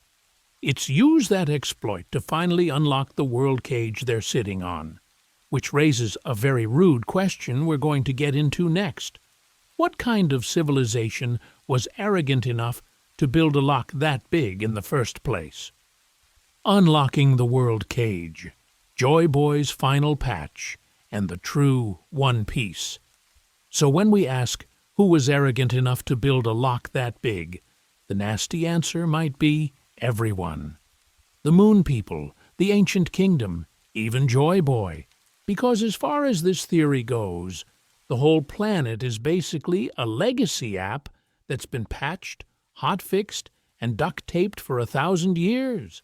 And the red line is just the ugliest firewall you've ever seen. Let's stitch together what we've got. The red line is a literal wall partitioning the seas. Reverse Mountain is this cursed overflow drain where the 4 oceans clip through reality and meet. And the fabled all blue is probably not a dream ocean so much as the default state of the world before somebody rage quit and hard segmented the map. Devil fruits? Alien code from that lunar civilization Enel finds. A power system that literally installs parasitic programs into human hardware. And the people of D are walking admin exploits, special users whose will is basically root access the world government can't revoke. So what is the One Piece in that context? Not gold, not even just history. It's a compiled world patch, a final build of the Ancient Kingdom's restoration program, stored redundantly, encoded across poneglyphs, probably mirrored on Laugh Tale. maybe even backed up in that giant straw hat freezer under Emu's butt. I want to emphasize, this isn't just lore, it's executable instructions. A script that, when run, tells the planet's hidden systems to rewrite themselves back to pre-red line configuration. Joy Boy, in this reading, actually had the patch. He had Poseidon as Sea King API access. He had allied races. He had moon tech fragments. And to be fair, he almost pulled it off. But it was incomplete execution. Not enough D-carriers online, not enough signatures from fishmen, giants, lunarians, sky people, not enough leverage over the devil fruit contract system that Vegapunk calls a different future of humanity. He tried to push a full world update with half the permissions and brick the session. Here's an interesting thing. Luffy's journey looks suspiciously like someone rebuilding that permission set. He's not just collecting weird guys for the Sunny. He's quietly assembling a minimum viable coalition of lineages. Fishmen and merfolk through Jinbei and Shirahoshi. Giants through Hadruden and Elbaf. Lunarian DNA through King's backstory and whatever Sabo saw at the Reverie. D's all over the place. Even remnants of moonfolk tech via Skypiea, dials, and Enel's off-screen space nonsense. Every arc is another checkbox on a cosmic user agreement. So how do you actually deploy a world patch in a setting where power is bound by contracts and games? This is where the Davy Back and Will of D theories fuse.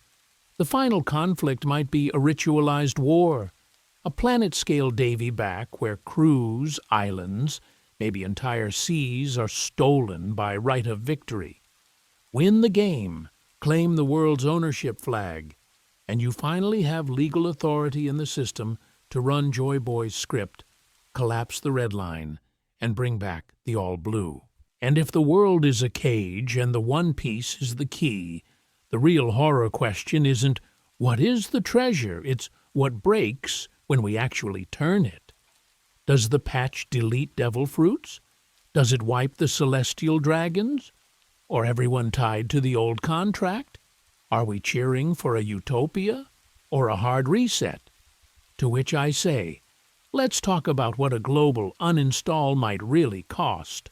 Oda's narrative cheat codes, why wild theories keep being right. So here's the uncomfortable possibility. We're not hallucinating patterns in the clouds of Onigashima.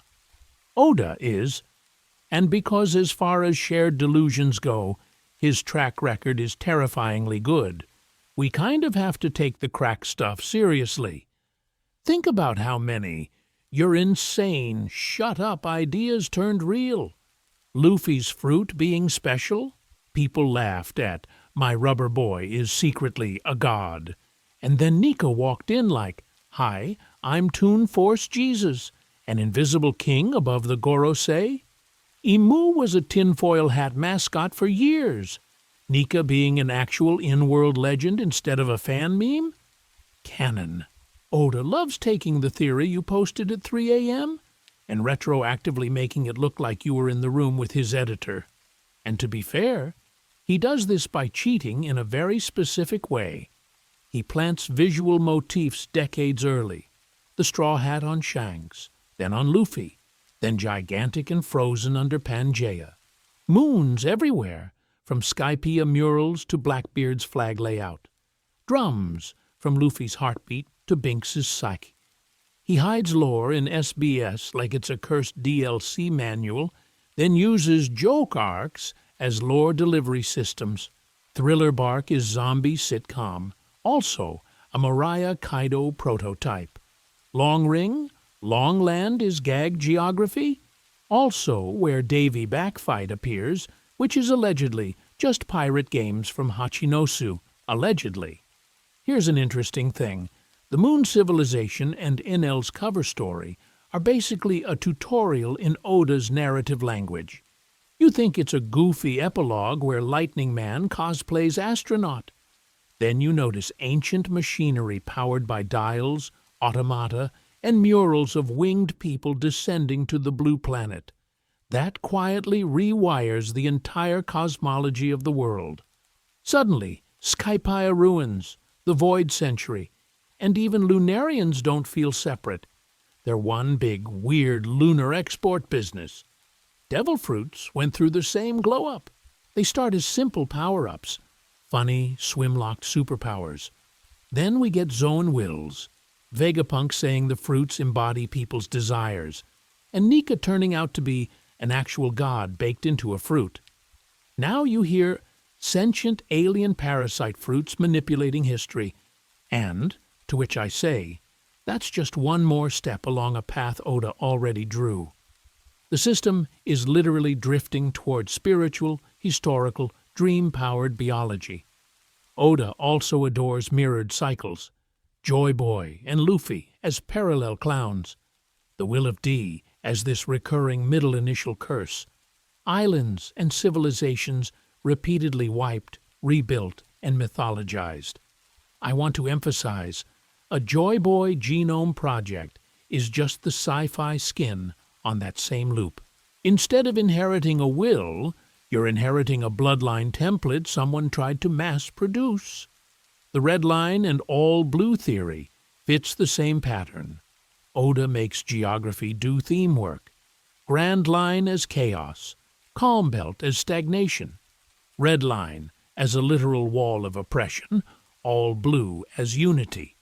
So, the red line is man-made and will be destroyed to birth all blue isn't wild. It's the cleanest thematic payoff imaginable. And Davy backfight being an ancient war ritual that's peak Oda? He'll absolutely wait until a data book or final saga flashback to say, oh yeah, that foxy nonsense was how the ancient kingdom legally stole crews and territory. Your least favorite arc becomes retroactively world-defining, so engaging with obscure theories isn't pointless. It's training you to read Oda's cheat codes. If he's this deliberate with hats and party games, what does that say about the end game? When we start talking about breaking continents, erasing seas, and literally reshaping the planet into someone's dream. End of the world. Literally, why the red line has to fall. So when we say Oda's going to break continents, we're not being metaphorical English teachers. We kind of mean he's literally going to break the continent. The red line is not just a cool red wall. It's the most suspicious piece of geology in all of fiction, and that's in a series where sky islands exist and a reindeer does medicine. Let's restate the core mess here. The red line slices the planet into 4 sad little aquarium tanks: east, west, north, south blue. Then the grand line wraps around like barbed wire. Reverse Mountain is the only spot where all 4 seas touch, and the water flows up a mountain like it forgot how gravity works. People look at that and say, wow, wacky fantasy ocean, to which I say, that's not wacky, that's a geo-weapon scar. This looks like a deliberate system designed to lock everyone into quadrants and make true freedom of travel a nightmare. And if you're Oda, and your main character's secret dream is something so stupid his crew laughed in his face, what scale are we talking? Luffy doesn't cry over tax reform. He talks about everyone feasting, partying, and being free together. You know what fits that energy? Not just becoming Pirate King, but tearing down the single biggest barrier on the planet. I want to emphasize how perfectly Destroy the Red Line syncs with his usual pattern. He shows up, punches the local god, and breaks their cage. This is just that, but for the world map. Because as far as symbolism goes, Oda is not subtle. Fishman Island sits under the red line. Marie-Joie, the Holy Land, sits on top of it. The oppressed literally live beneath the nobles in the dark, under 10,000 meters of water, praying for the sun. Then we learn about Nika, the sun god of liberation, and a joy boy who promised to bring them to the surface. You don't even need a theory channel. The manga is screaming, "The wall comes down." Here's an interesting thing. Every ocean dream points the same direction. Sanji wants the all blue, the mythical sea, where every fish from every ocean mingles. Vegapunk and the Void Century lore keep hinting the ancient kingdom was this advanced oceanic culture. Luffy's fruit is literally tied to a god of freeing people and breaking chains. All of that converges on one idea: the seas unify again. All Blue isn't a restaurant, it's the post-Red Line world state. And to be fair, but could anyone even do that, is a valid question. Then you remember the Lunarian and Moon Tech angle.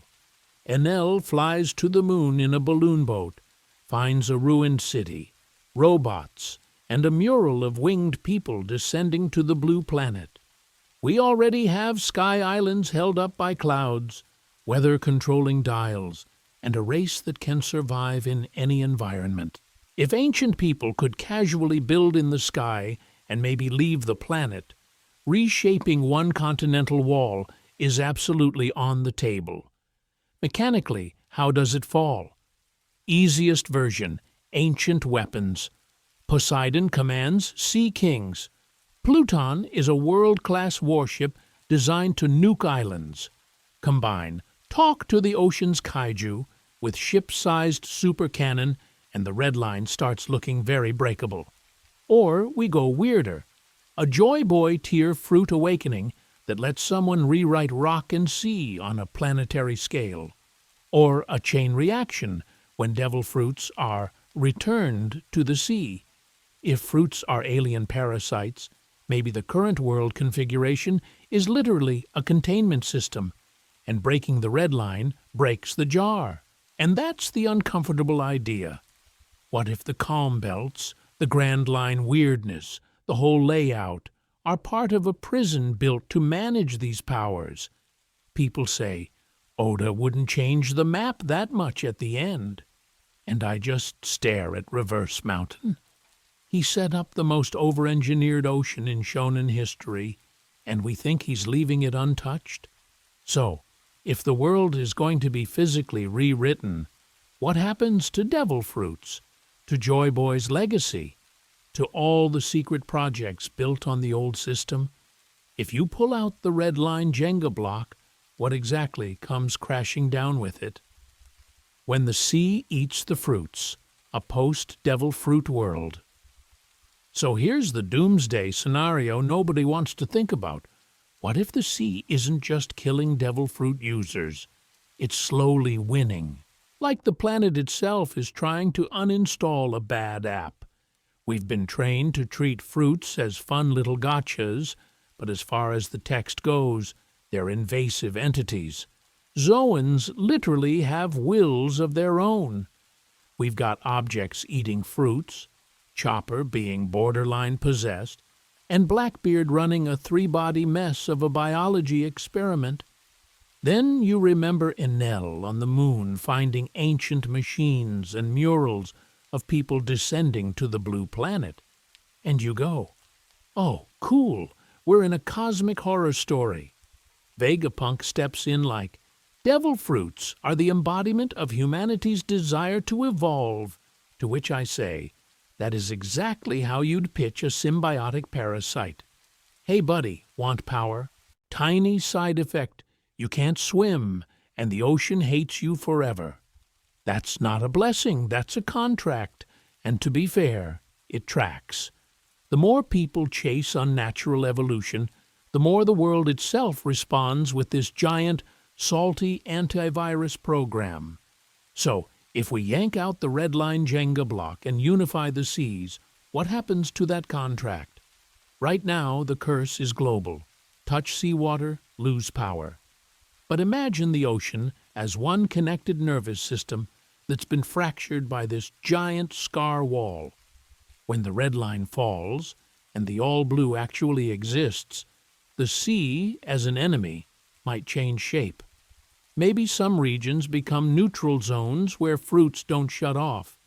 Maybe other regions become absolute no-fruit kill boxes. Here's an interesting thing. Joy Boy might not have been the guy with the strongest fruit, but the one person who could actually negotiate with these things, a mediator between humans and whatever alien ecosystem spawned them, whether that's the moon civilization or some older cosmic force. He wears the giant straw hat, not as merch, but as a symbol that his brain, his genome, whatever, could harmonize with parasitic power instead of being eaten by it. Now, future impact projection time. If the sea starts eating the fruits back, no more respawns, altered rules, or a hard cap, Blackbeard's entire plan implodes. His whole multi-fruit stock market crashes overnight.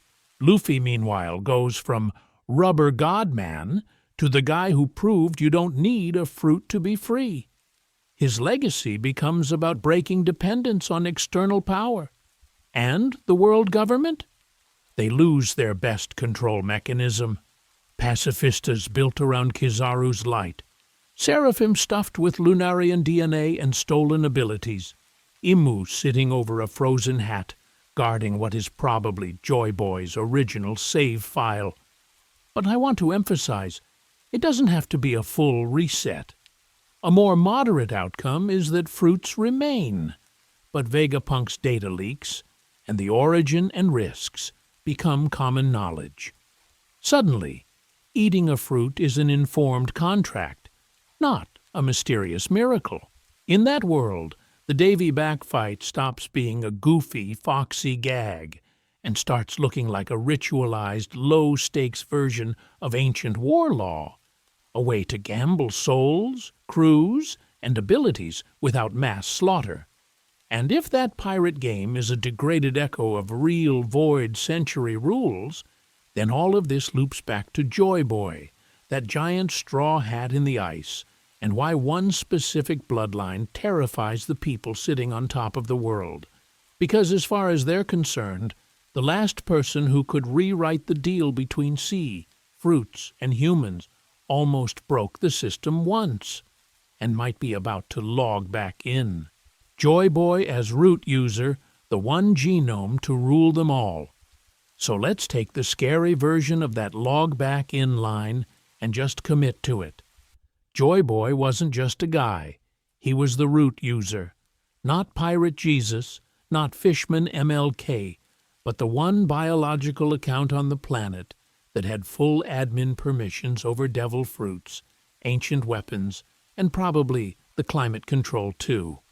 Which sounds insane, to which I say, welcome to One Piece, the series where the sun is a cartoon god and also a war crime. Here's an interesting thing. Vegapunk already tells us the lineage factor is basically the source code of life.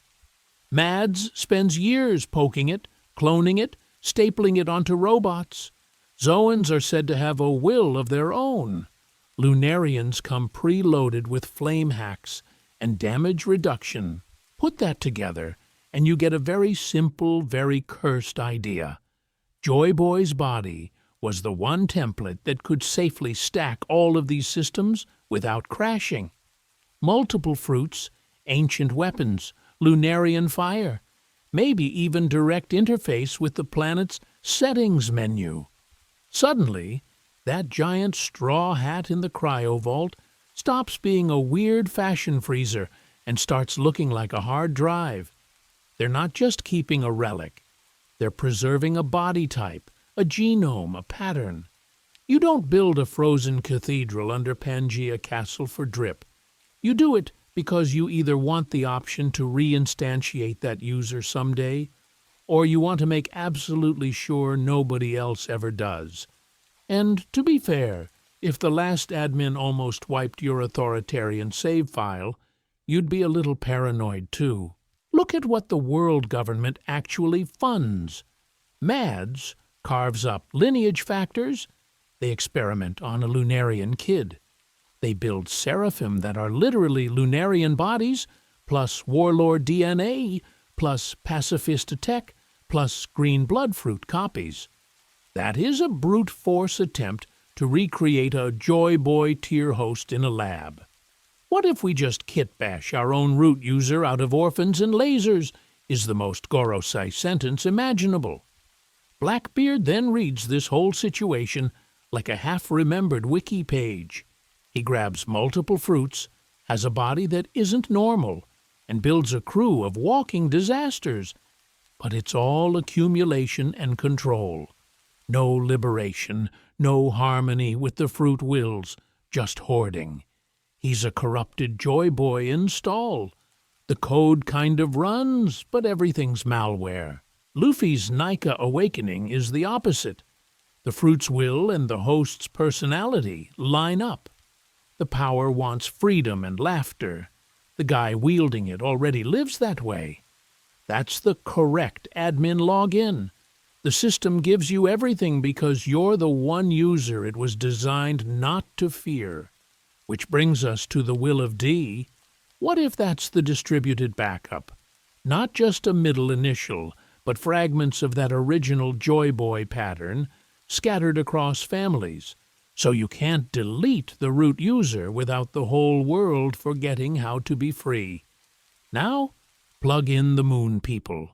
Enel's cover story literally shows a high-tech civilization descending to the blue planet with dials and automata. If they seeded or uplifted humanity, Joy Boy reads like their intended bridge. One organism that can talk to their tech, the planet's ecosystems, and the weird parasitic fruit life forms. Because as far as cosmic job descriptions go, smiling rubber admin who negotiates between alien fruit gods and a broken ocean planet is extremely on brand. And that's why the world government isn't just afraid of pirates. They're afraid the operating system is about to reboot to factory settings. The red line, the caste system, the fruit monopolies, all of that is a patch on top of a world that wanted to be open source. I want to emphasize, if Joy Boy was the one user who could choose between locking that power down or setting it free, then the real One Piece might not be treasure at all, but the exact choice he couldn't make, and that Luffy will have to when every system on the planet asks him, "So, what do we do this time?" Your role in the grand conspiracy, how to join the hunt. So here's the deal. You are no longer a passive enjoyer of funny pirate faces. You are now an unpaid research assistant on the Oda Conspiracy Project.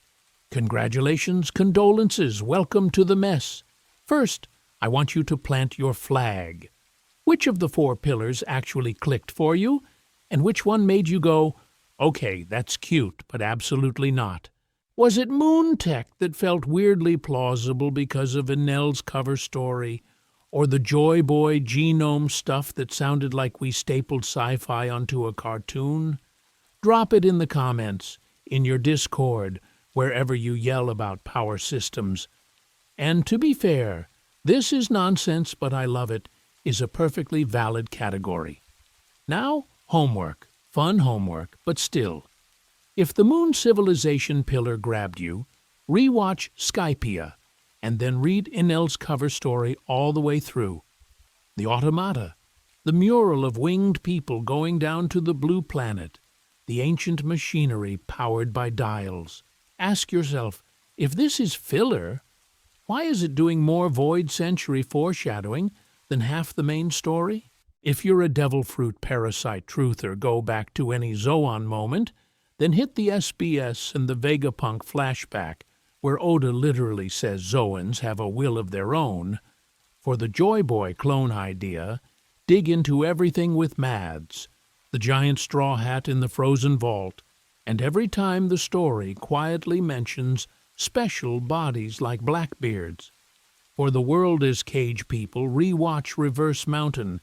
Think about how the 4 seas slam together in one insane place, and ask, what kind of psycho builds that? Because as far as subtlety goes, that's Oda screaming, "Someone edited the planet" into your face. But here's an interesting thing. Don't just consume, create. Draw fan art of a moon city with automata walking around under a shattered red-line sky. Write a tiny fanfic where a Joy Boy clone wakes up in that Pangea vault and has to escape through Emu's garden. Sketch a world map without the red line and try to place the calm belts, the Grand Line, the all blue. You'll probably discover new questions just by trying to make the geography work. To keep it organized, I want to emphasize how fun themed weeks can be. Start a Moon Tech Week thread where everyone posts one panel, one SBS line, or one wild guess. Next week, Devil Fruit Parasite Week, then Joy Boy Genome Week. One pillar at a time, or your brain will do what Sanji does around women and just shut off. Quick community, PSA. Be spoiler aware. Tag manga spoilers. Don't blindside anime-only friends with Imu's Ice Closet or the latest Vivre card info. Because as far as community health goes, that's the actual ancient weapon. Not ruining each other's first time with this stuff. Light challenge for you.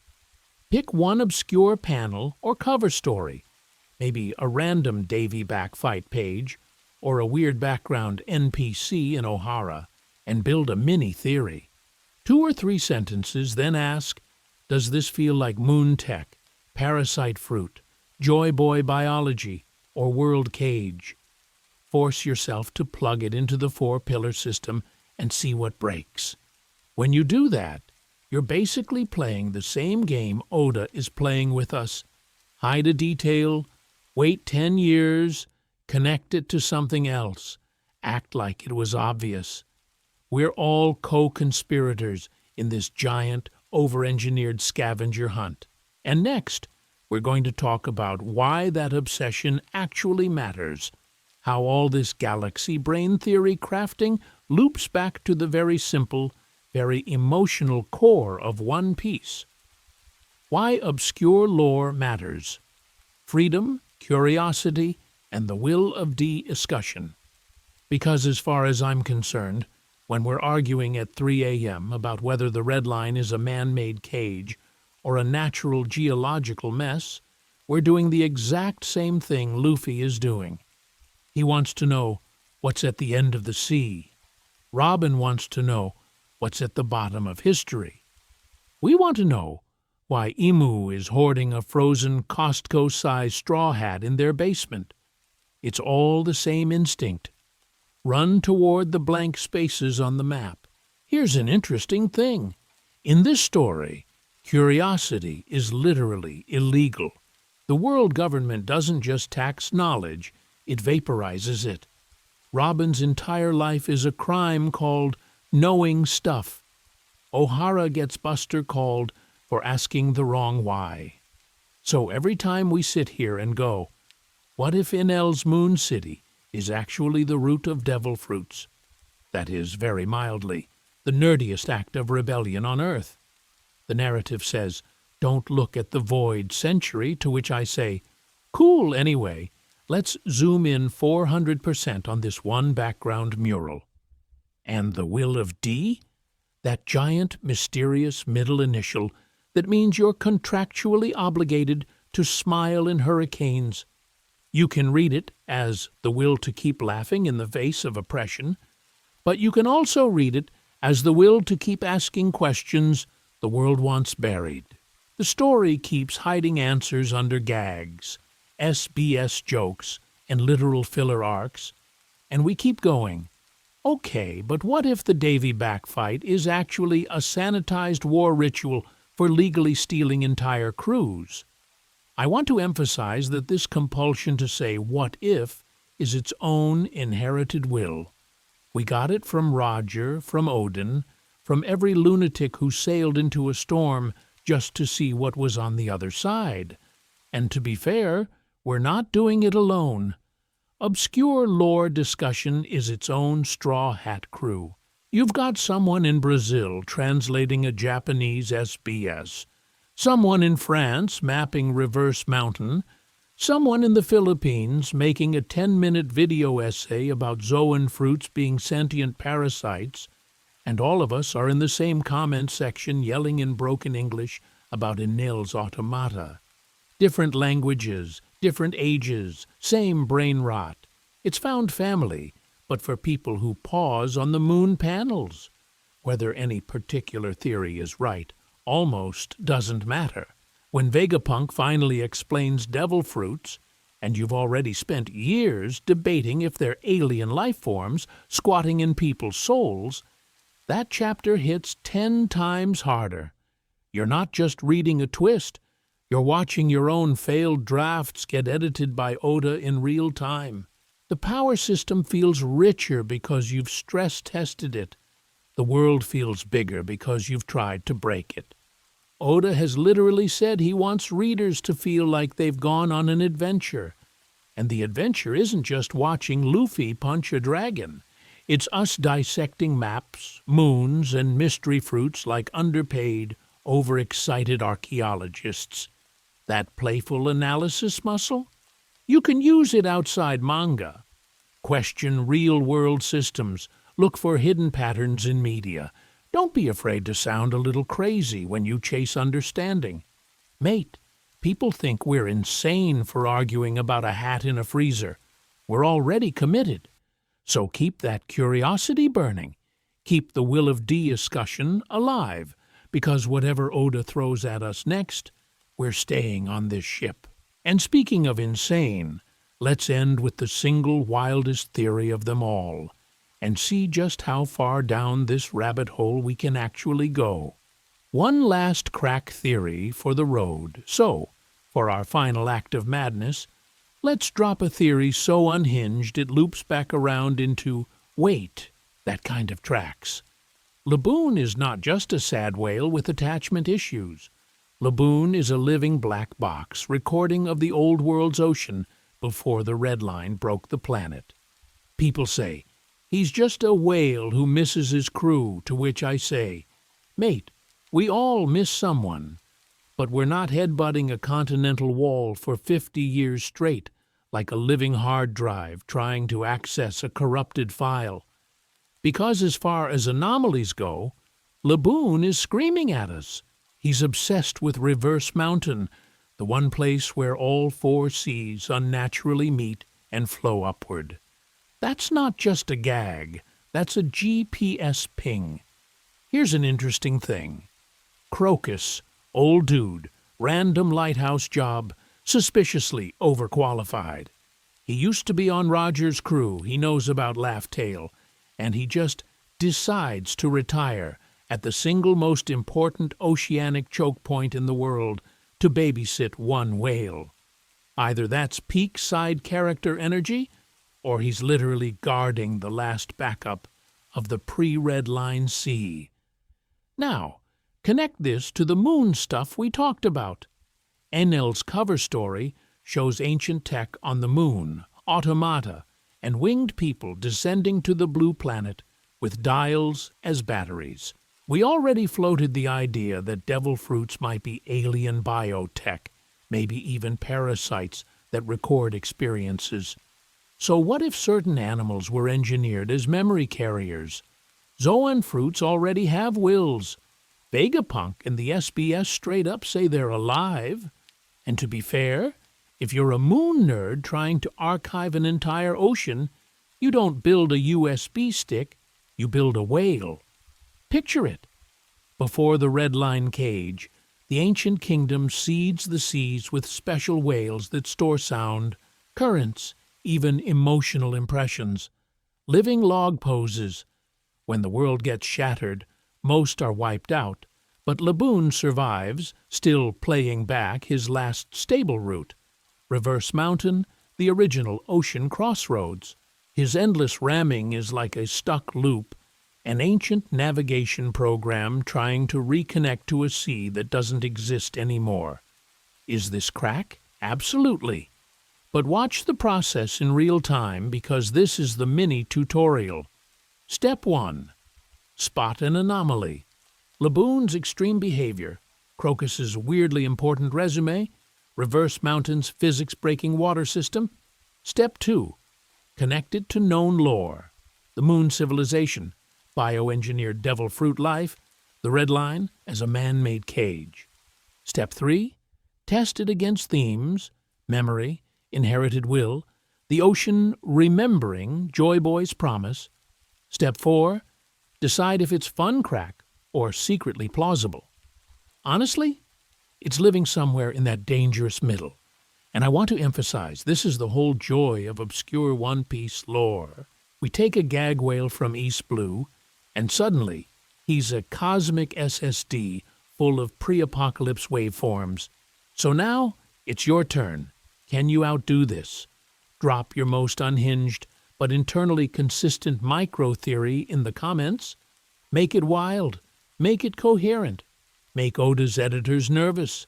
Because we've spent 2 hours in this beautiful mess of a world, and we're not stopping at one living black box whale. Stick around for the final sign-off, where we pull all of this chaos back into one last, very human idea about why we keep sailing with this story.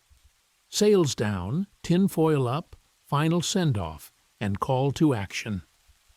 So let's bring this ship back to port before we start theorizing that Laboon is a time-traveling submarine powered by Joy Boy's teeth. We've gone from moon cities and Lunarian tech, staring at Enel's weird little robot tourism photos, down through devil fruit parasites hijacking human bodies, all the way into Joy Boy genomes, Red Line world-breaking, and the Davy Back War ritual hiding inside the foxy gag reel. People call this the obscure corner of One Piece, to which I say, this is the load-bearing nonsense. This is the scaffolding propping up the final saga, while Luffy is out there punching gods with friendship. I want to emphasize this. None of this is just side content.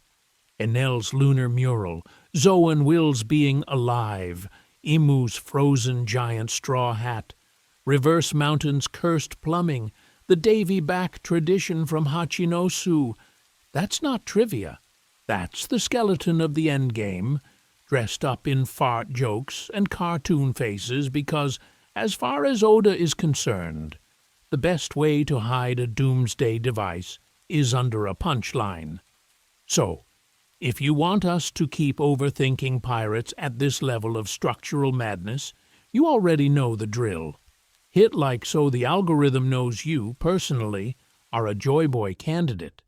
Subscribe if you want full-length deep dives where we do nothing but map the moon civilization for an hour, or treat devil fruit biology like a cursed college lecture.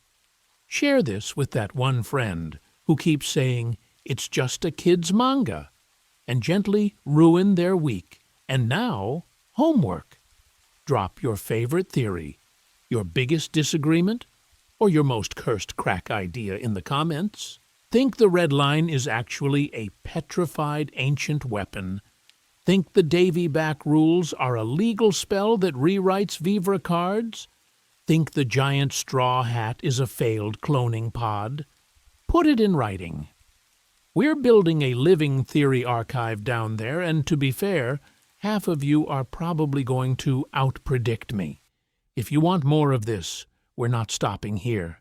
We've got a whole series planned where we rank canon foreshadowing, dissect every single cover story like it's a crime scene, and try to map what the world looks like post-Red Line collapse using nothing but SBS answers and Oda's vague round Earth doodles. We're also going to do a Dark Futures episode just on those nightmare timelines and failed Joy Boys. Seriously, thank you for sticking around for a 2-hour lore voyage. Most people tap out at Rubber Pirate. You stayed for Lunar Automata Supply Chain, which is extremely on-brand for One Piece fans and, unfortunately, for us. Until Oda proves us wrong, I'll be over here assuming the moon people invented devil fruits and the red line is still under warranty. This channel exists to overthink pirates together and enjoy being wrong in the most interesting way possible. subscribe, stay weird, and we'll see you on the next theory voyage.